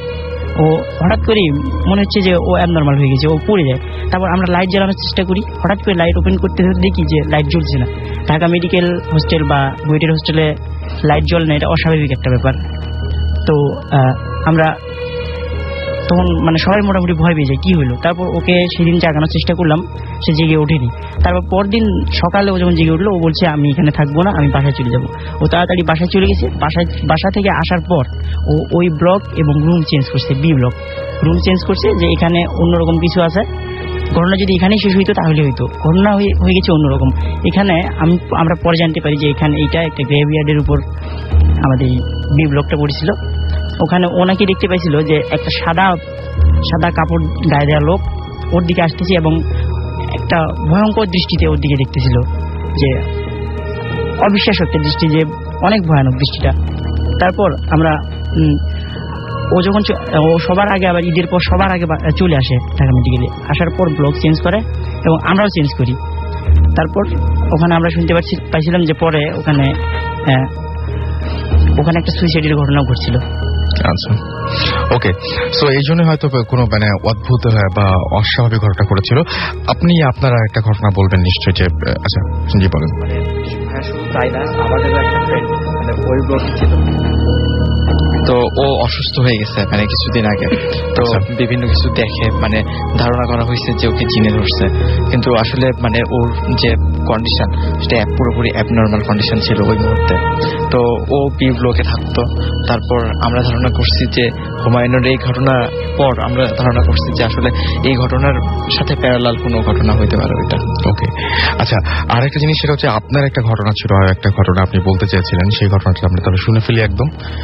এবং এটা তো ঢাকা মেডিকেলের না, এটা অন্য একটা জায়গায় ঘটেছিল। কোন জায়গায় ঘটেছিল ভাই এই ঘটনা? এটা ঘটছিল নওগাঁ জেলার মহাদেবপুরে। আমি ছোটবেলা থেকে ওখানে বড় হয়েছি, আমার জন্ম ওখানে। আচ্ছা, আব্বু আম্মু ওখানে চাকরি করে, সুতরাং আমার স্কুল কলেজ দুটাই মহাদেবপুরে।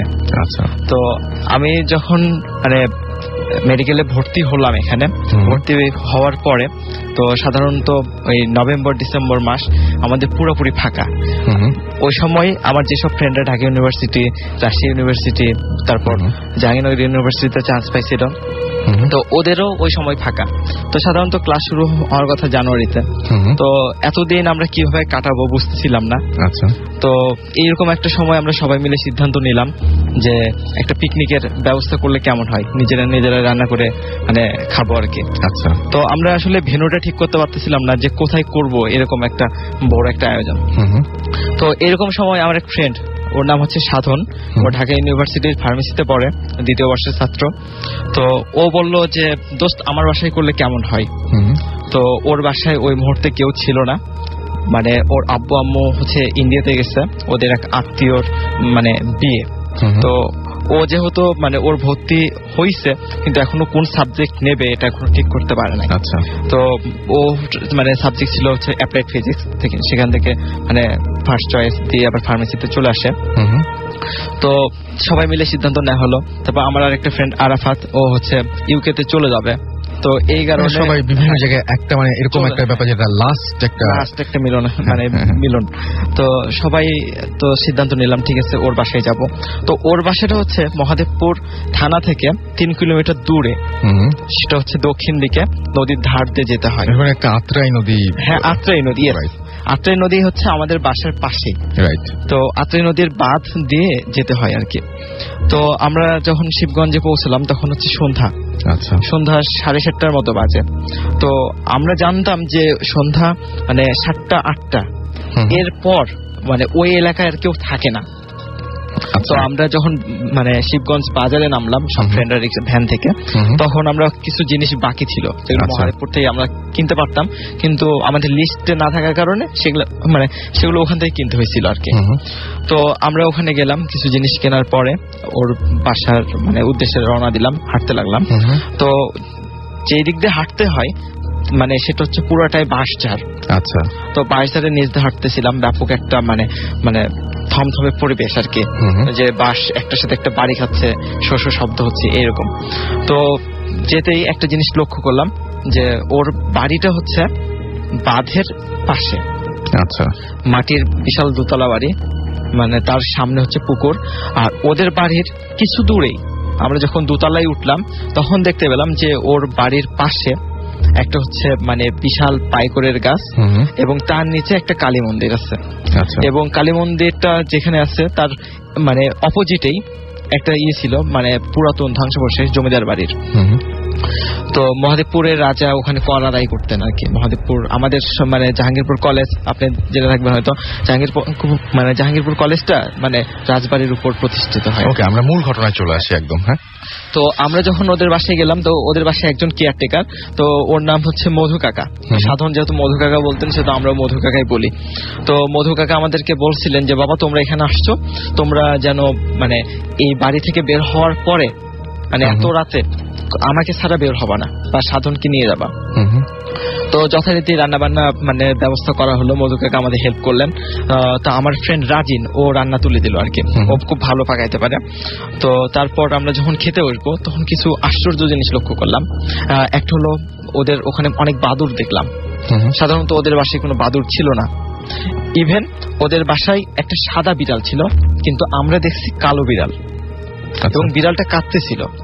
তো আমরা যথারীতি খাবার দাবার পরে মানে সবাই আড্ডায় বসে গেলাম সব ফ্রেন্ডরা। তো এরপর কি হলো যে বিপন নামে আমাদের একটা ফ্রেন্ড আছে, ওর মানে আদি বাসা হচ্ছে শিবগঞ্জে, মানে ওর কাকারা এখনো থাকে ওখানে। তো বিপন বলল যে দোস্ত আমাকে একটু কাকার বাসায় মানে রেখে আয়, তো অনেকদিন দেখা হয় না। তো আমরা রাখতে গেছি, তো অত রাতে সাধারণত 12:30টার দিকে সবাই ঘুমিয়ে গেছে, কারণ 7-8টার পরেই ওই এলাকায় কেউ জেগে থাকে না, এরকম অবস্থা। তো আমরা অনেক নক করার পরও দরজাটা খুললো না কেউ। তখন বিপনকে নিয়ে আমরা আবার সাধনদের বাসায় চলে আসলাম। তো আসতেই ওই জমিদার বাড়ির যেখানে ধ্বংসাবশেষ, ওখানে একটা জিনিস লক্ষ্য করলাম, একটা বৃদ্ধ মহিলা ওখানে দাঁড়াই আছে। তো আমার আরেকটা ফ্রেন্ড রাজিন, ওর গায়ে হচ্ছে চাদর ছিল। তো রাজিন বলল যে বুড়িমা আপনি চাদরটা নেন, আপনাকে ঠান্ডা লাগতেছে হয়তো। তো ওই বুড়ি কোনো কথাই বললো না ওখানে। তো আমি আর রাজিনকে টান দিলাম, দিয়ে বললাম যে দোস্ত তাড়াতাড়ি চলো। তো আমরা যথারীতি রুমে পৌঁছলাম। তো রুমে যাওয়ার পরে তো সবাই মিলে সিদ্ধান্ত নিলাম যে এক রুমে থাকবো, ঢালা বিছানা করা হয়েছে। তো এরকম সময় আমরা সবাই শুয়ে বসছি, মানে ঘুম আসতে আসতে এরকম একটা ভাব, মানে ঘুম চলে আসছে। তো এরকম সময় মনে হলো যে কারো কেউ আমাদের ডাকতেছে। তখন উঠলাম, উঠে দেখি মধু কাকা আমাদের ডাকতেছে। তো বলছিলাম, তো আমার এক ফ্রেন্ড বললো যে কাকা আপনি এত রাতে ডাকতেছেন। তো বলছে বাবা তোমরা কি কেউ খেজুরের রস খাবা? তো আমি বললাম যে কাকা এত রাতে খেজুরের রস? তো বলতেছে যে মানে গ্রামে আসছো, খেজুরের রস খাওয়ার তো সময় এখনই আসল টেস্টটা পাবা, সকালে তো অনেক দেরি হয়ে যাবে আর কি। তো আমরা লোভ সামলাইতে পারলাম না, যথারীতি আমরা চলে গেলাম কাকার সাথে। তো আমরা যখন বাঁধের উপরে গেলাম তখন বেশ কয়েকটা খেজুরের গাছ দেখতে পেলাম। তার মধ্যে একটা গাছ অনেক উঁচু, মানে অনেক দূর থেকে গাছটা দেখা যায় আর কি। তো কাকা বললেন যে তোমরা দাঁড়াও বাবা, আমি রসটা নামাই নেই হাড়ি। কাকা এত দ্রুত গাছে উঠলেন আর নেমে গেলেন হাড়ি নিয়ে, মানে সবকিছু মনে হলো যে চোখের পলকে ঘটতেছে, এরকম একটা ঘটনা। তারপর তো আমার একটা ফ্রেন্ড ছিল বেশ পরহেজগার টাইপের, মানে ওকে নামাজ কালাম সবসময় পড়ে।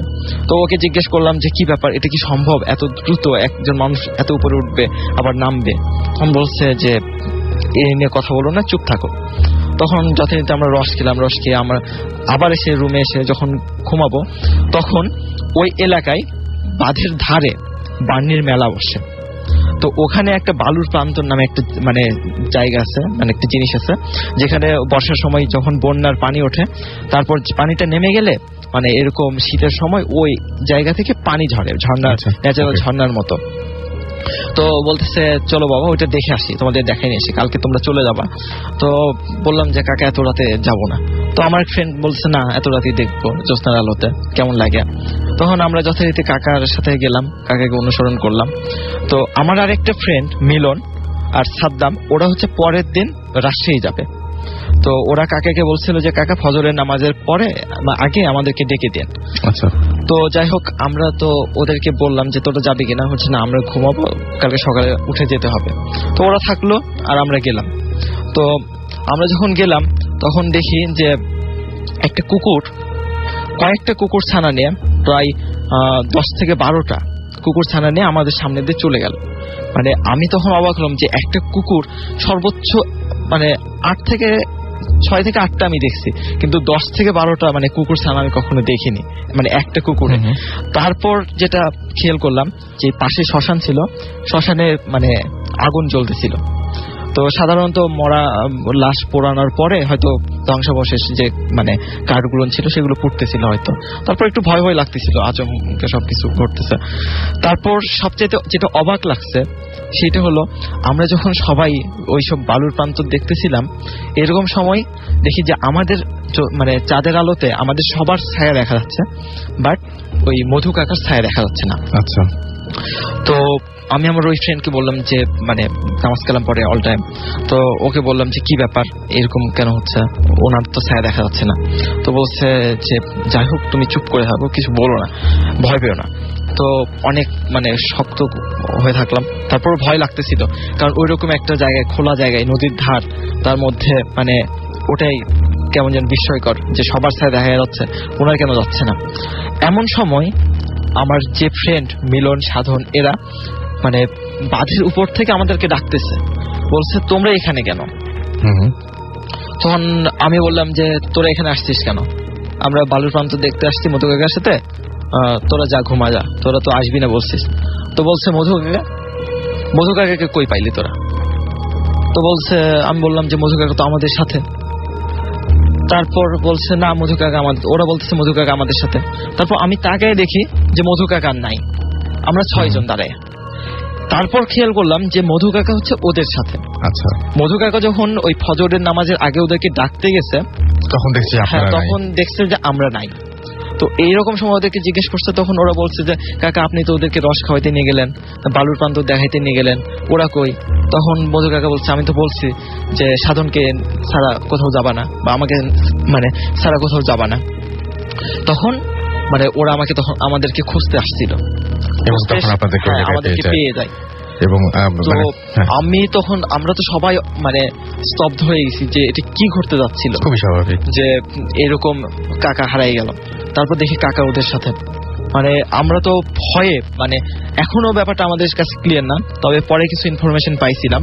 যে ইনফরমেশনটা হলো এরকম যে ওই ধ্বংসাবশেষ যে মানে জমিদার বাড়িটা ছিল, ওখানে নাকি 2টা মানুষকে মানে কর দিতে পারে নাই, এই কারণে ফাঁসিতে ঝুলায় মারা হয়েছিল। এবং তাদের অতীত আত্মা নাকি এখনো ওই এলাকায় মানে এরকম ভাবে ঘুরে বেড়ায়। এবং মানুষকে কি মারে না? মানুষকে মারে না, মানে তারা তো করে নাই আসলে, মানে এরকম ভাবে ভয় দেখায় আর কি। আমরা এই যে ঘটনাটা শুনলাম, এরকম টাইপের একটা ঘটনা আমার কাছে আরো একজন পাঠিয়েছিল, অনেক দূর থেকে এই ইমেইলটি পাঠিয়েছেন, আমি পড়তে চাচ্ছি। যে এই ঘটনাগুলো আসলে অনেকটা এরকম মানে কি বলবো যে অবিশ্বাস্য শোনায়, কিন্তু এই ঘটনাগুলোর কয়েকটা ইমেল আমার কাছে আছে, তার মধ্যে আমি একটা পড়ছি।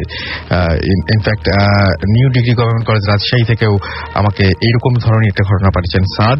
আরেকটা ঘটনা পাঠিয়েছেন এই টাইপেরই ঘটনা আমাকে লিখেছেন যে রানা ফ্রম ইটালি, এবং তিনি বলছেন যে আমি ভূত এফএমের একজন রেগুলার লিসনার, আমি লাইফে কয়েকটা ভয়ঙ্কর এক্সপেরিয়েন্স আছে যা এখনো আমাকে পীড়া দেয়, পসিবল হলে আপনি শোনাবেন।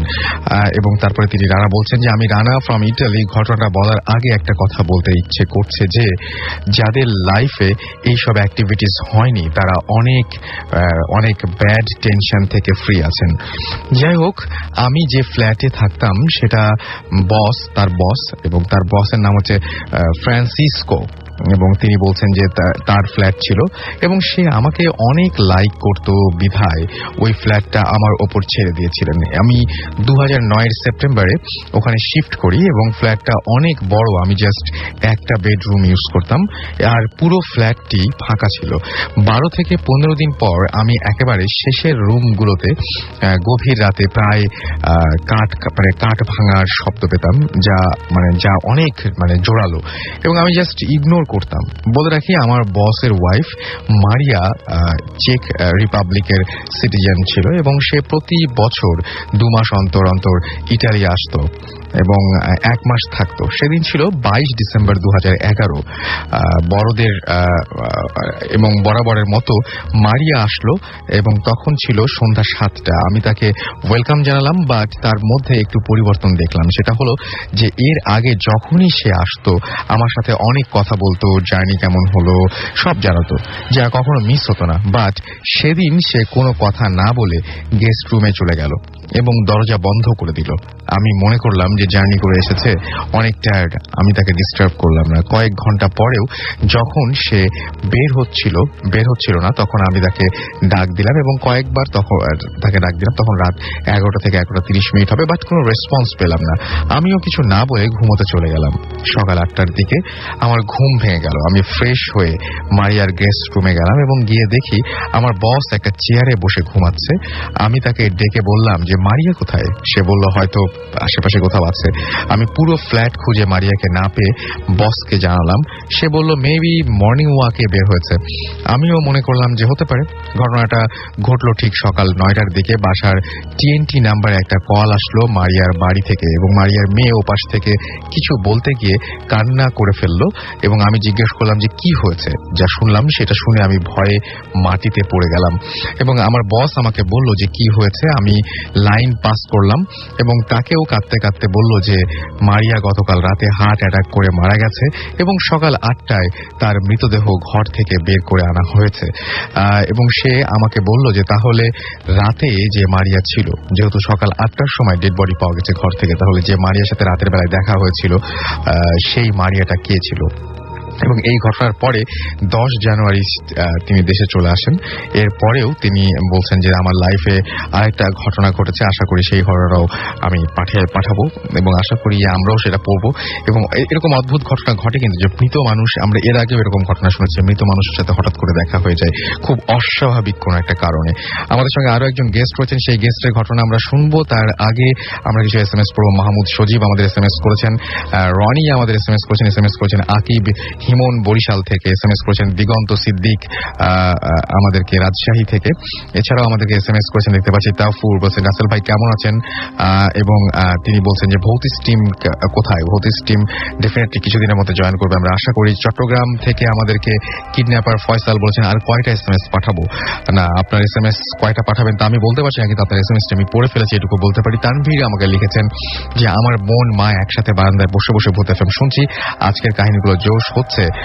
আর পিঙ্কি আমাকে লিখেছেন যাত্রাবাড়ির ওয়াবদা কলোনি থেকে যে আমি ভূত FM শুনছি, অনেক পছন্দ করি। রাসেল চট্টগ্রাম মেডিকেল কলেজ থেকে লিখেছেন ভাইয়া আমি আপনার সঙ্গে আছি। সিলেট থেকে মৌমিতা লিখেছেন আই লাইক ভূত FM। তাসিন গোপালপুর লালপুর থেকে আমাদের SMS পাঠিয়েছেন। নওরিন শর্মা নিশু মাহি রিমা সিলেট থেকে লিখেছেন। এছাড়াও আমাদেরকে রনি আমাদের SMS করেছেন, স্টুডেন্ট অফ বুয়েট তাই লিখেছেন, এবং তিনি বলছেন আমি একা শুনছি তাই অনেক মজা পাচ্ছি। উর্মি আমাদের লিখেছেন এবং উর্মি বলছেন যে মিরপুর থেকে ভাইয়া ভূত FM শুনতে অনেক ভালো লাগে, পুরো সপ্তাহ ভূত FM এর জন্য ওয়েট করি। আপনারা যত বেশি ঘটনা পাঠাবেন তত বেশি এটার আরো বেশি এপিসোড বাড়ানোর সম্ভাবনা বাড়বে এবং সেই ঘটনাগুলো অবশ্যই খুব ভালো হতে হবে। শিবলু আমাদের লিখেছেন যে তিনি হচ্ছে ভূতের একমাত্র বউ। আচ্ছা, আমাদেরকে তিথি বিথি জয় মুক্তা SMS করেছেন খুলনা থেকে। ইমরান ঢাকা থেকে SMS করেছেন। আমি আপনার কাছে চলে আসি এবং আপনার নামটা একটু বলবেন প্লিজ। হ্যালো লিসনার্স, আমি আকিব, আমি ঢাকা ইউনিভার্সিটিতে পড়ছি। ওকে, আপনার ঘটনায় চলে আসি একদম সরাসরি, যেহেতু সময় খুব কম আমরা সরাসরি ঘটনায় চলে যাব। প্রথমে থ্যাংক ইউ রাসেল ভাইকে যে আমাকে এখানে আনার জন্য। আর রাসেল ভাই, আমি তখন খুব ছোট ছিলাম, আমার বাবার ফ্রেন্ড একটা নতুন বাসা ভাড়া নেয়, এটা ছিল রামপুরাতে। আচ্ছা, ওইখানে একটা বাসার পাশে ছিল আপনার একটা ঝিলটার মধ্যে নর্দমা, ওটার মধ্যে ময়লা ফেলতে ফেলতে ভরে ফেলছে। আচ্ছা, আর বিল্ডিংটাও ছিল ঝিলের উপর, তারা 4 তলা ভাড়া দেয়। আঙ্কেল অবশ্য ওই বাড়িটার সম্বন্ধে কিছু জানতো না, সে ভাড়া কম দেখে ওই বাড়িটা উঠে পড়ছে। আঙ্কেল জব করতো, তাই সপ্তাহে তাকে 4 দিন বাইরে থাকতে হতো। আচ্ছা, সো একদিন হঠাৎ করে তার ছেলে দেখে যে জানলা দিয়ে মানে একটা বিশাল ভয়ঙ্কর একটা মেয়ে আকৃতি, তার পা হচ্ছে নিচে আর তার মাথা হচ্ছে 6 তলার উপরে, তাকে ডাকছে। এবং সেই কথাগুলো দেখে তার মাকে জানায়, কিন্তু তার মা বিশ্বাস করতে চায় না, বলছে যে ছেলে হয়তোবা ভুল দেখছে, বাচ্চা মানুষ, তার কথা তো বিশ্বাস করা যায় না। সো আন্টি বিশ্বাস না করে সে একদিন হঠাৎ করে দেখে যে তার ঘরে কে জানি নক করছে। নক করার পর সে দরজা খুলে দেখে যে কেউই না। ঠিক সেই সময় একটা জোরে চিৎকার, বিকট একটা আওয়াজে। সো আন্টি ভয় পেয়ে দরজাটা লাগিয়ে দেয়। ঠিক সেই মুহূর্তেই তার টয়লেট থেকে এমন একটি বাজে গন্ধ বের হচ্ছে যেটা মানে সহ্য করার মতো না। সো আন্টি এত পানি ঢাললো কিন্তু কিছুতেই মানে গন্ধটা দূর হচ্ছে না। তারপর ঠিক এমনিতেই গন্ধটা মানে চলে গেছে। আচ্ছা, তখন ছিল কারেক্ট 12টা। আন্টি খেয়াল করে দেখছে একদিন। তারপর আন্টি এই ভয়ে আন্টি একদিন মাকে ফোন করে বলে সবকিছু জানায় যে ভাবি এই হয়েছে। সো মা সাথে সাথে আমাকে নিয়ে আন্টির বাসায় চলে যায়। চলে গিয়ে সো আমরা সেদিন আন্টির বাসায় থাকি। থেকে মার ওই দিন আমরা ঘুমাই না, ওই দিন আমরা সবকিছু মানে রাতে আমরা মানে ঘুমানোর ভান করে সব জেগে থাকি, দেখবো কি হয়। তখন আমিও ছোট ছিলাম, মা বলছে আমাকে যে তুমি ঘুমিয়ে পড়ো, কিন্তু আমি ঘুমাতে চাইনি, কারণ চিন্তা করেছি যে একটা এক্সাইটিং একটা ব্যাপার যে আমি দেখবো, ভূত দেখবো। তখন আমি খুব ছোট, তখন দেখলাম যে এটা সত্যি যে একটা কালো করে কুচকুচে কালো সাদা কাপড় পরা একটা মেয়ে দাঁড়িয়ে তাকে ডাকছে। সো এটা আমি নিজের চোখে দেখেছি। দেখার পর তো আমি তো ভয়ে মানে আমার সাথে সাথে জ্বর এসে পড়েছে। সকালবেলা মা উঠে আন্টিকে বলে যে তোমাদের এই বাসায় থাকার দরকার নেই, তোমরা আমার সাথে চলো, আমার বাসায় থাকবে যতদিন আর অন্য বাসা না পাও। পরে আন্টি রাজি হলো। এই মুহূর্তে আঙ্কেল চলে আসছে। আঙ্কেল চলে এসে আঙ্কেল বললো যে আঙ্কেলকে আন্টি সব খুলে বললো, মাও বলছে। পরে আঙ্কেল বললো, আঙ্কেল বিলিভ করেনি, আঙ্কেল বলছে আর এগুলা আঙ্কেল তাও আবার ভূতের ব্যাপারে কিছু বিশ্বাস করে না। সো আঙ্কেল তারপর বললো কিছু হবে না, আমি আমার ইয়াতে থাকি। পরে আমরা চলে আসলাম আমাদের বাসায়। পরে আন্টি একদিন দেখলো হঠাৎ করে মানে ঘুমের মধ্যে, যে ঘুম থেকে উঠে দেখে কি যে তার ছেলেটার মানে জানলা দিয়ে কে জানি টেনে বাইরে এক পা বের করে নিয়ে গেছে। এটা দেখে আন্টি ভয় পেয়ে গেছে। তখন আঙ্কেল ছিল না বাসায়। আন্টি এটা দেখে ভয় পেয়ে বাচ্চাটাকে মানে ধরে বুকে জড়িয়ে বেহুশ হয়ে গেছে। সো এই কথা আঙ্কেলকে জানায়। সো আঙ্কেল আবার তাড়াতাড়ি করে বাসায় চলে আসে। চলে আসার পর ওই দিন আঙ্কেল আর বাইরে যায় না, কিন্তু এই মুহূর্তে রাতের বেলা আন্টি তারপর আবার এই হুজুর ডাকে, মানে যাকে ওঝা, মানে যে ভূত ঝাড়ায়। সো ওঝা এসে বাচ্চাটাকে একটা তাবিজ দিয়েছে, যে বলছে এটা সাথে রাখতে, তাহলে আর এরকম আর কিছু হবে না। আন্টি মানে বাচ্চাটার ডান হাতে বেঁধে দিয়েছিল, কিন্তু হঠাৎ একদিন মানে বাচ্চা খেলতে খেলতে তাবিজটা ফেলে দিয়েছে বা পড়ে গেছে, এরকম হবে একটা। তারপর আন্টি ওই দিন রাতে আঙ্কেলের ফোন আসছে, আঙ্কেল আবার বাইরে চলে গেছে। যাওয়ার পর তারপরে আন্টি দেখলো, তারপর ওই দিন এই তাবিজটা পড়ে যাওয়ার কারণে ওই বাচ্চাটাকে এটাকে মানে মেয়েটা কালো কুচকুচে মেয়েটা বাচ্চাকে টেনে মানে জানলা দিয়ে ছিঁড়ে বের করে ফেলেছে রক্তাক্ত অবস্থায়। মানে এটা তো দেখে নাই, মানে দেখা গেল যে বাচ্চাটাকে টেনে বের করার চেষ্টা করা হচ্ছে। এটা কি আন্টি দেখেনি, মানে এটা আমরা জাস্ট ইমাজিন করেছে যে বাচ্চাটা ছিঁড়া ছিল অর্ধেক, মানে বাচ্চাটার অর্ধেক ছিল মাটিতে আর অর্ধেক ছিল বিছানার উপরে রক্তাক্ত অবস্থায়। এটা কোনো মানুষের পক্ষে আসলে মানুষের পক্ষে অস্বাভাবিক ব্যাপার। আর কি করে সম্ভব হবে? দরজার মানে ভিতরে তো কেউ ছিল না, দরজা লাগানো ছিল একদম। দেন তারপর হয়েছে কি, এটা দেখে আন্টি আবার একটা অবিশ্বাস্য একটা ব্যাপার, যে আন্টি সাথে সাথে মানে টয়লেটে আন্টি মানে যখন এই লাশটা উদ্ধার করা হয় তখন আন্টির লাশটা পাওয়া গেছে টয়লেটের মধ্যে, টয়লেটের বাইরে থেকে দরজা বন্ধ করা ছিল এবং আন্টি ভিতরে মানে উল্টো হয়ে কমেটের মধ্যে মাথাটা দেওয়া ছিল তার। সে এভাবে তাকে মানে মৃত্যুবরণ করেছে। পরে পোস্টমর্টম করে ধরা পড়ে যে তার হার্ট অ্যাটাক করেছিল আর এবং তার ঘাড়ের রক্তটা ছিঁড়ে গেছে। আর বাচ্চাটার ওই অর্ধেক, তো ওইটা যখন আমরা শুনি তখন সাথে সাথে যাই যে বাচ্চাটার কাহিনীটা দেখে মানে এরকম ভয় পেয়েছে আমি ওই গত মানে এক সপ্তাহ আমি ঠিক মতো খেতে পারিনি, মানে এত ভয় পেয়েছিলাম। তারপর আস্তে আস্তে মানে পরিবেশ খুব হতে থাকে। দেন পরবর্তীতে আঙ্কেল এই ব্যাপারে কি হয়েছে কাহিনীটা জানার জন্য যে কি হয়েছিল, তখন আমারও একটু ছিল। মা তারপরে বাড়িওয়ালার বাসায় গিয়েছিল। বাড়িওয়ালা অ্যাকচুয়ালি ওই বাসায় থাকতো না। ওই ঘটনাটা ঘটেছিল যে এই রাতের বেলা 12টার সময় একটা চিৎকার দিত, এই চিৎকারটা ছিল বাড়িওয়ালার মেয়ে একদিন হঠাৎ করে রাতে, মানে তখন ছিল রাতের কখনো এটা কেউ বলতে পারে না, কিন্তু রাতের বেলা বাড়িওয়ালার মেয়েটা একা ছাদের উপর চলে যায়। ছাদের উপর চলে যাওয়ার পর তারপর হঠাৎ করে একটা চিৎকার আওয়াজ পায়। তারা সবাই দৌড়ে যে দেখে যে বাড়িওয়ালার মেয়েটা নিচে পড়ে মানে কাটা তারের বেড়ার সাথে জড়িয়ে রয়েছে, মারা গেছে। দেন এটা দেখে তো সবাই তারপরে ওই 4 তলায় আর কেউ থাকে না, বাড়িওয়ালারা করেছে ওই বাসা থেকে চলে গেছে। তারপর থেকে ওই 4 তলা যারা থাকে তাদের সাথে এরকম একটা ঘটনা ঘটে। এর মধ্যে আমার আন্টি ছিল এবং আপনার আন্টি আজকে বেঁচে নেই। এছাড়া আরেকটা ঘটনা ঘটেছিল ওই বাচ্চাটা আমরা এখন আর শুনতে পাচ্ছি না। আমরা একটা ছোট ব্রেকে যাব এবং ব্রেকের পরে আবারও ফিরে আসবো।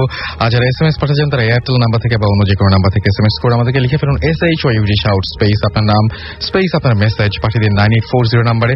আমরা একটু পরে ফিরে আসছি। স্টে টিউন টু রেডিও ফুর্তি এন্ড ডোন্ট স্টপ দ্য ফুর্তি।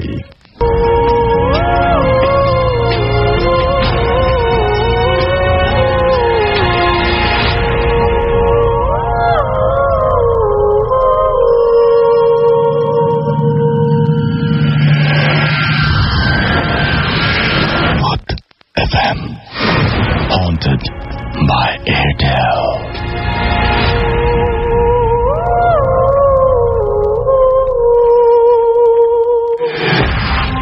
শুনছেন ভূত FM haunted by Airtel, সাথে আছি রাসেল। আমাকে SMS করেছেন অভি, মুহিব, মাসুম, সজীব খুলনা থেকে, জুই আমাকে SMS করেছেন, লিখেছেন দারুণ লাগছে।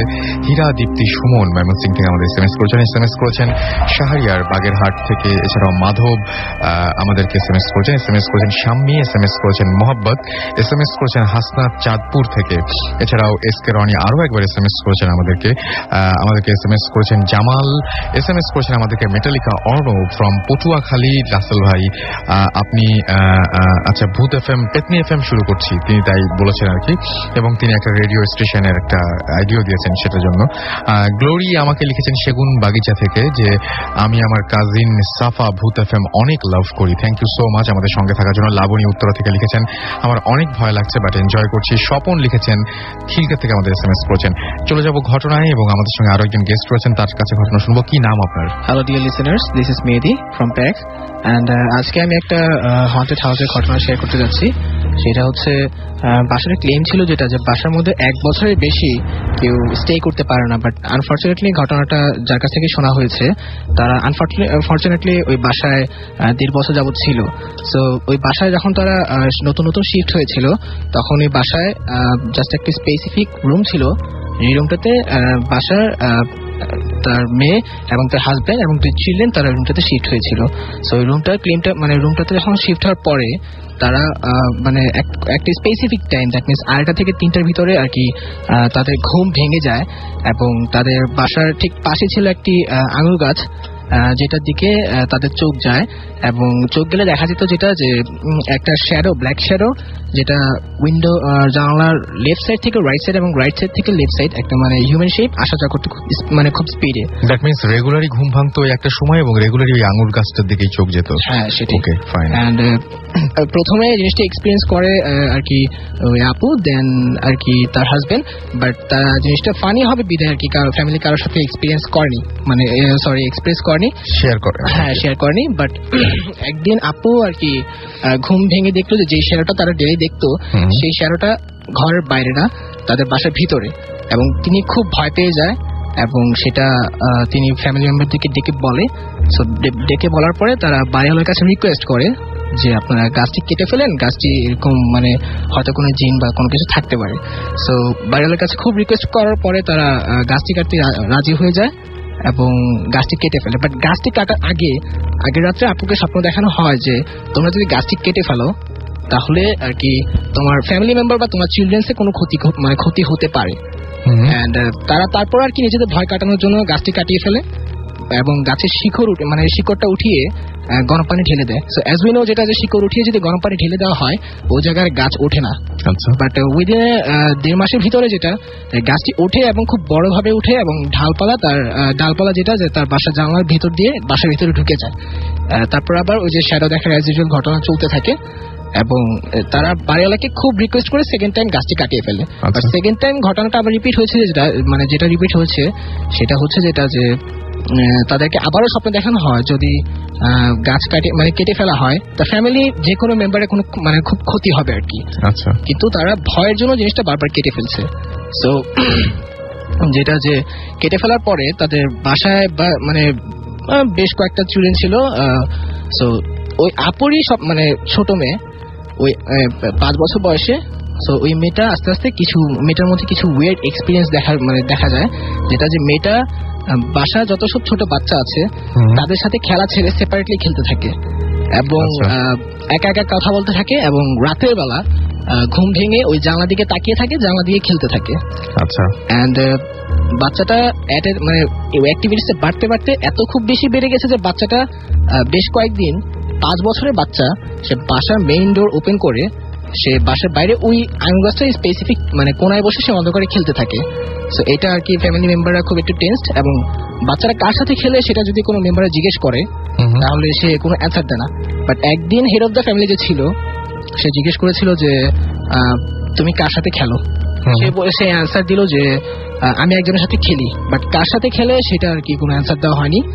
সো এটা কোনো অ্যান্সার দেওয়া হয়নি। সো তারা খুব এরকম অনেক রকম অ্যাক্টিভিটিসে তারা টেনসড হয়ে তারা হুজুরকে ডেকে আনে এবং হুজুরের সাথে কথা বলে বাসাটা বন্ধ করে দেয়। এবং এটার পরে শুরু হয় যেটা যে বাচ্চাটা আস্তে আস্তে তার কথা বলার শক্তি এবং চলাফেরা এবং খাওয়া দাওয়া সবকিছু আর কি হারিয়ে ফেলে। So according to medical science তাকে যখন ডাক্তারের সাথে কনসাল্ট করানো হয় তখন বলা হয়েছে যেটা যে বাচ্চাটি এসএসপি ডিসঅর্ডার এফেক্টেড। বাট হুজুর যেটা বলেছে যেটা যে গাছটা কাটার ফলে গাছে যে প্রেজেন্সটা ছিল সেই প্রেজেন্সটা আর কি তাদেরকে ক্ষতি করেছে, বাট গাছটি না কাটা হলে তাদেরকে কোনো ক্ষতি করতো না। সো এটা ছিল আমার স্টোরি। ওকে, সো এই বাচ্চাদের মধ্যে কিছু চেঞ্জ আসে আপনি বলেছিলেন, বাচ্চারা ধীরে ধীরে ধীরে ধীরে অন্যরকম হয়ে যায়, রাইট? কি পরিবর্তন এসেছিল তার মধ্যে? বাচ্চাটি কথা বলার শক্তি হারিয়ে ফেলে, এখনো পর্যন্ত সে কথা বলতে পারে না এবং যেটা যে তার চলাফেরা বা খাওয়া দাওয়া সবকিছু আর কি অ্যাজ লাইক যেটা যে মানুষ যদি প্যারালাইজ থাকে ওরকম আর কি বাচ্চাটা। কেন এরকম হয়েছিল বলে মনে করেন? এই যে আঙ্গুর গাছ প্রতিদিন একটা মানুষের একই সময় ঘুম ভাঙবে, একটা দিকে চোখ যাবে এবং একটা কিছু উইয়ার্ড একটা কিছু দেখবে যে রুমের এক পাশ থেকে আরেক পাশে একটা শ্যাডো চলে যাবে, এটার পেছনে কোনো কারণ আছে জানা গেছে কিছু? এটার পিছনে তারা জাস্টিফাই করার চেষ্টা করেছিল। ইভেন আসলে বিষয়টা হচ্ছে যে বাসার যে ল্যান্ডলর্ড তারাও আসলে অ্যাকচুয়াল ল্যান্ডলর্ড না। আচ্ছা, ওই অ্যাকচুয়াল ল্যান্ডলর্ড যে ছিল ছিল সে সামহাও মানে অ্যাক্সিডেন্টে মারা যায়। এবং তাদের দূর সম্পর্কের আত্মীয়রা আর কি ওই জায়গায় এখন ল্যান্ডলর্ড হিসেবে থাকে। তারা আর কি পুরা হোল যে স্টোরিটা সেটা আমাদের সাথে মানে শেয়ার করতে পারে না। অলরাইট, আচ্ছা, রিয়াদ আমাদের এসএমএস করেছেন ফ্রম বেলাবো নারসিংদী থেকে যে রাসেল ভাই আমি একা ভূত এফএম শুনছি। ময়মনসিং থেকে পূজা আমাদের এসএমএস করেছেন, প্রতিবার এসএমএস করি। আচ্ছা, কয়টা এসএমএস পাঠালে আমার এসএমএসটা পড়বেন ভাইয়া? আমি আপনার এই নাম্বার থেকে মাত্র একটি এসএমএস পেয়েছি এবং আমি দেখতে পাচ্ছি আপনি একটি এসএমএসই পাঠিয়েছেন, আমি নিশ্চিত। আমাকে ত্রিপর্ণা এসএমএস করেছেন, ত্রিপর্ণা সবুজ চট্টগ্রাম থেকে, যে আমরা হাজবেন্ড ওয়াইফ একসাথে ভূত এফএম এনজয় করছি। আমাদেরকে পল্লব এসএমএস করেছেন, এছাড়াও এসএমএস করেছেন আমাদেরকে অভি ফ্রম বাড্ডা, আমাদেরকে এসএমএস করেছেন শারমিন, এসএমএস করেছেন আমাদেরকে শাকির মামুন, এসএমএস করেছেন নীরব চট্টগ্রাম থেকে, ওয়ালি আমাদের সিলেট থেকে এসএমএস করেছেন আমাদেরকে দেখতে পাচ্ছি বাসার মিরপুর 12 থেকে, এছাড়া আমাদের এসএমএস করেছেন মিম এবং আমাদের এসএমএস করেছেন আশিক সহ আরো অনেকে। আমাদের সাথে আরো একজন গেস্ট রয়েছেন। আপনি তার আগে বলি যে আপনি যদি কখনো রাতের বেলায় এই মুহূর্তে তো ঘুমাচ্ছেন, হঠাৎ করে যদি আপনি আবিষ্কার করেন আপনার মতো কাউকে, এবং আপনি যদি এই মুহূর্তে আপনার মতন ঠিক আপনার মতন দেখতে কাউকে আপনি আবিষ্কার করেন, অথবা এই মুহূর্তে আপনি হয়তো বাথরুমে যাওয়া প্রয়োজন, আপনি বাথরুমে গিয়ে ঠিক আপনার মতোই কাউকে আবিষ্কার করেন, তাহলে কেমন লাগবে আমি জানি না। তবে আমাদের সাথে যিনি বসে আছেন তার জীবনে এই ঘটনাটি রয়েছে, তিনি ছোট্ট করে সেই ঘটনাটি বলছেন আপনাদের সবাইকে। আচ্ছা, কি হয় আপনার বলেন তো? আমি শহীদুল্লাহ কায়সার, আমি লালবাগ থেকে এসেছি। প্রথমে আমি রেডিও 40 এবং এয়ারটেলকে ধন্যবাদ জানাচ্ছি আমাকে এখানে এসে স্টোরি আমার শেয়ার করার জন্য। আমার সাথে স্টোরিতে আছে আমার ফ্রেন্ড শাওন এবং তাইফ। এখন আমার ঘটনা বলছি। আমার বাসাটা হচ্ছে লালবাগের এমন জায়গা যেখান থেকে ঢাকা মেডিকেল খুবই কাছে এবং সেখানে প্রায় প্যারানর্মাল ঘটনা ঘটে যায়। আর আমার বাসার সামনে পিছনে প্রায় প্রত্যেকটা জায়গায় মানে সুসাইডের কেস আছে, যেমন দেখা যায় যে অধিকাংশই হচ্ছে যে তারা ফাঁসি দিয়ে মারা যায়। আর আমার বাসা যে ঘটনাটা প্রায় ঘটে, দেখা যায় রাত্রে দরজায় নক করা হয় বা জানালায় নক করা হয়। তো কিছুদিন আগে জানুয়ারির 5 তারিখে আমার মার সাথে প্রথম ঘটনাটা ঘটে। আমার মা, আমি আপনার সাথে আপনার ঘটনাটা শুনতে চাইছি, যে আপনি যে আপনার মতো কাউকে দেখেন সেই ঘটনাটা বলেন। আমি রাত্রে, সেটা হচ্ছে জানুয়ারির 10 তারিখে আমি রাত্রে ঘুমিয়েছিলাম। তো আমি প্রথমে ফিল করি যে আমি একজনের নিঃশ্বাস আমার নাকের উপর ফিল করতে থাকি এবং আমার ঘুম ভেঙে যায়। তখন বাজে রাত 4টা কি 4:30। প্রথমে আমি ঘুমিয়েছিলাম, পরে আমি যখন ঘুম থেকে উঠি তখন দেখি যে আমার চেহারা একেবারে আমার পাশে শুয়ে আছে এবং তার চেহারা আমার চেহারা খুবই মিল রয়েছে এবং তার চোখ দুটো সাদা। তাই ভাবছি হয়তোবা আমি মিররে আমার প্রতিবিম্ব দেখতে পাচ্ছি, বাট আমি যখন একেবারে খেয়াল করে দেখি যে না, সেটা আমি মিররে আমাকে দেখতে পাচ্ছি না। আপনার মিরর ছিল? হ্যাঁ, মিরর ছিল। আচ্ছা, বাট মিরর ছিল আমার অন্য সাইডে। আচ্ছা, বাট আমি যে পাশে ছিলাম সেই পাশে কোনো মিরর ছিল না, সেখানে দেওয়াল ছিল। দেয়াল আমি দেখতে পাই যে আমার সাথে একজন শুয়ে আছে আমারই একেবারে হুবহু আমার চেহারার। তখন আমি আমার নিজের গায়ে হাত দিয়ে আমার গালে আমার চেহারায় হাত দিয়ে দেখতে পাই যে না, এটা তো আমার প্রতিবিম্ব নয়, এবং সে আমার দিকে তাকিয়ে স্মাইল করতেছে এবং খুবই ভয়ঙ্কর হাসি। তখন আমি সেকেন্ড টাইম আর তার দিকে তাকানোর সাহস করি নাই। যখন ফজরের আজান দেয়া হয় সাথে সাথে আমি পিছনে ঘুরে দেখি যে সে আমার যে সাথে শুয়েছিল আমারই চেহারা একজন, সে ভ্যানিশ হয়ে গেছে। এটা ছিল আমার ফার্স্ট ঘটনা। আচ্ছা, তো এই ঘটনাটাই আপনার বেসিক্যালি হয়েছিল যে আপনি আপনার নিজের মতো একজনকে দেখেছেন এবং আপনি পুরোপুরি ফিল করতে পেরেছেন যে রক্ত মাংসের একজন মানুষের মনে হচ্ছে। আমি আমার নাকে ফিল করি পেয়েছেন, তার মানে।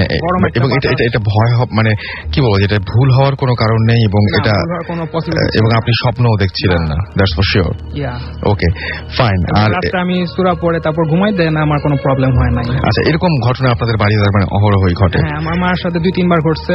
আমার মা ফিল করছে যে তার সাথে কেউ শুয়ে আছে এবং তার নাকেও মানে নিঃশ্বাস ফিল করছে, কখনো বা হাই তুলে বা দেখা যায় দরজা জানালা নক করা হয়।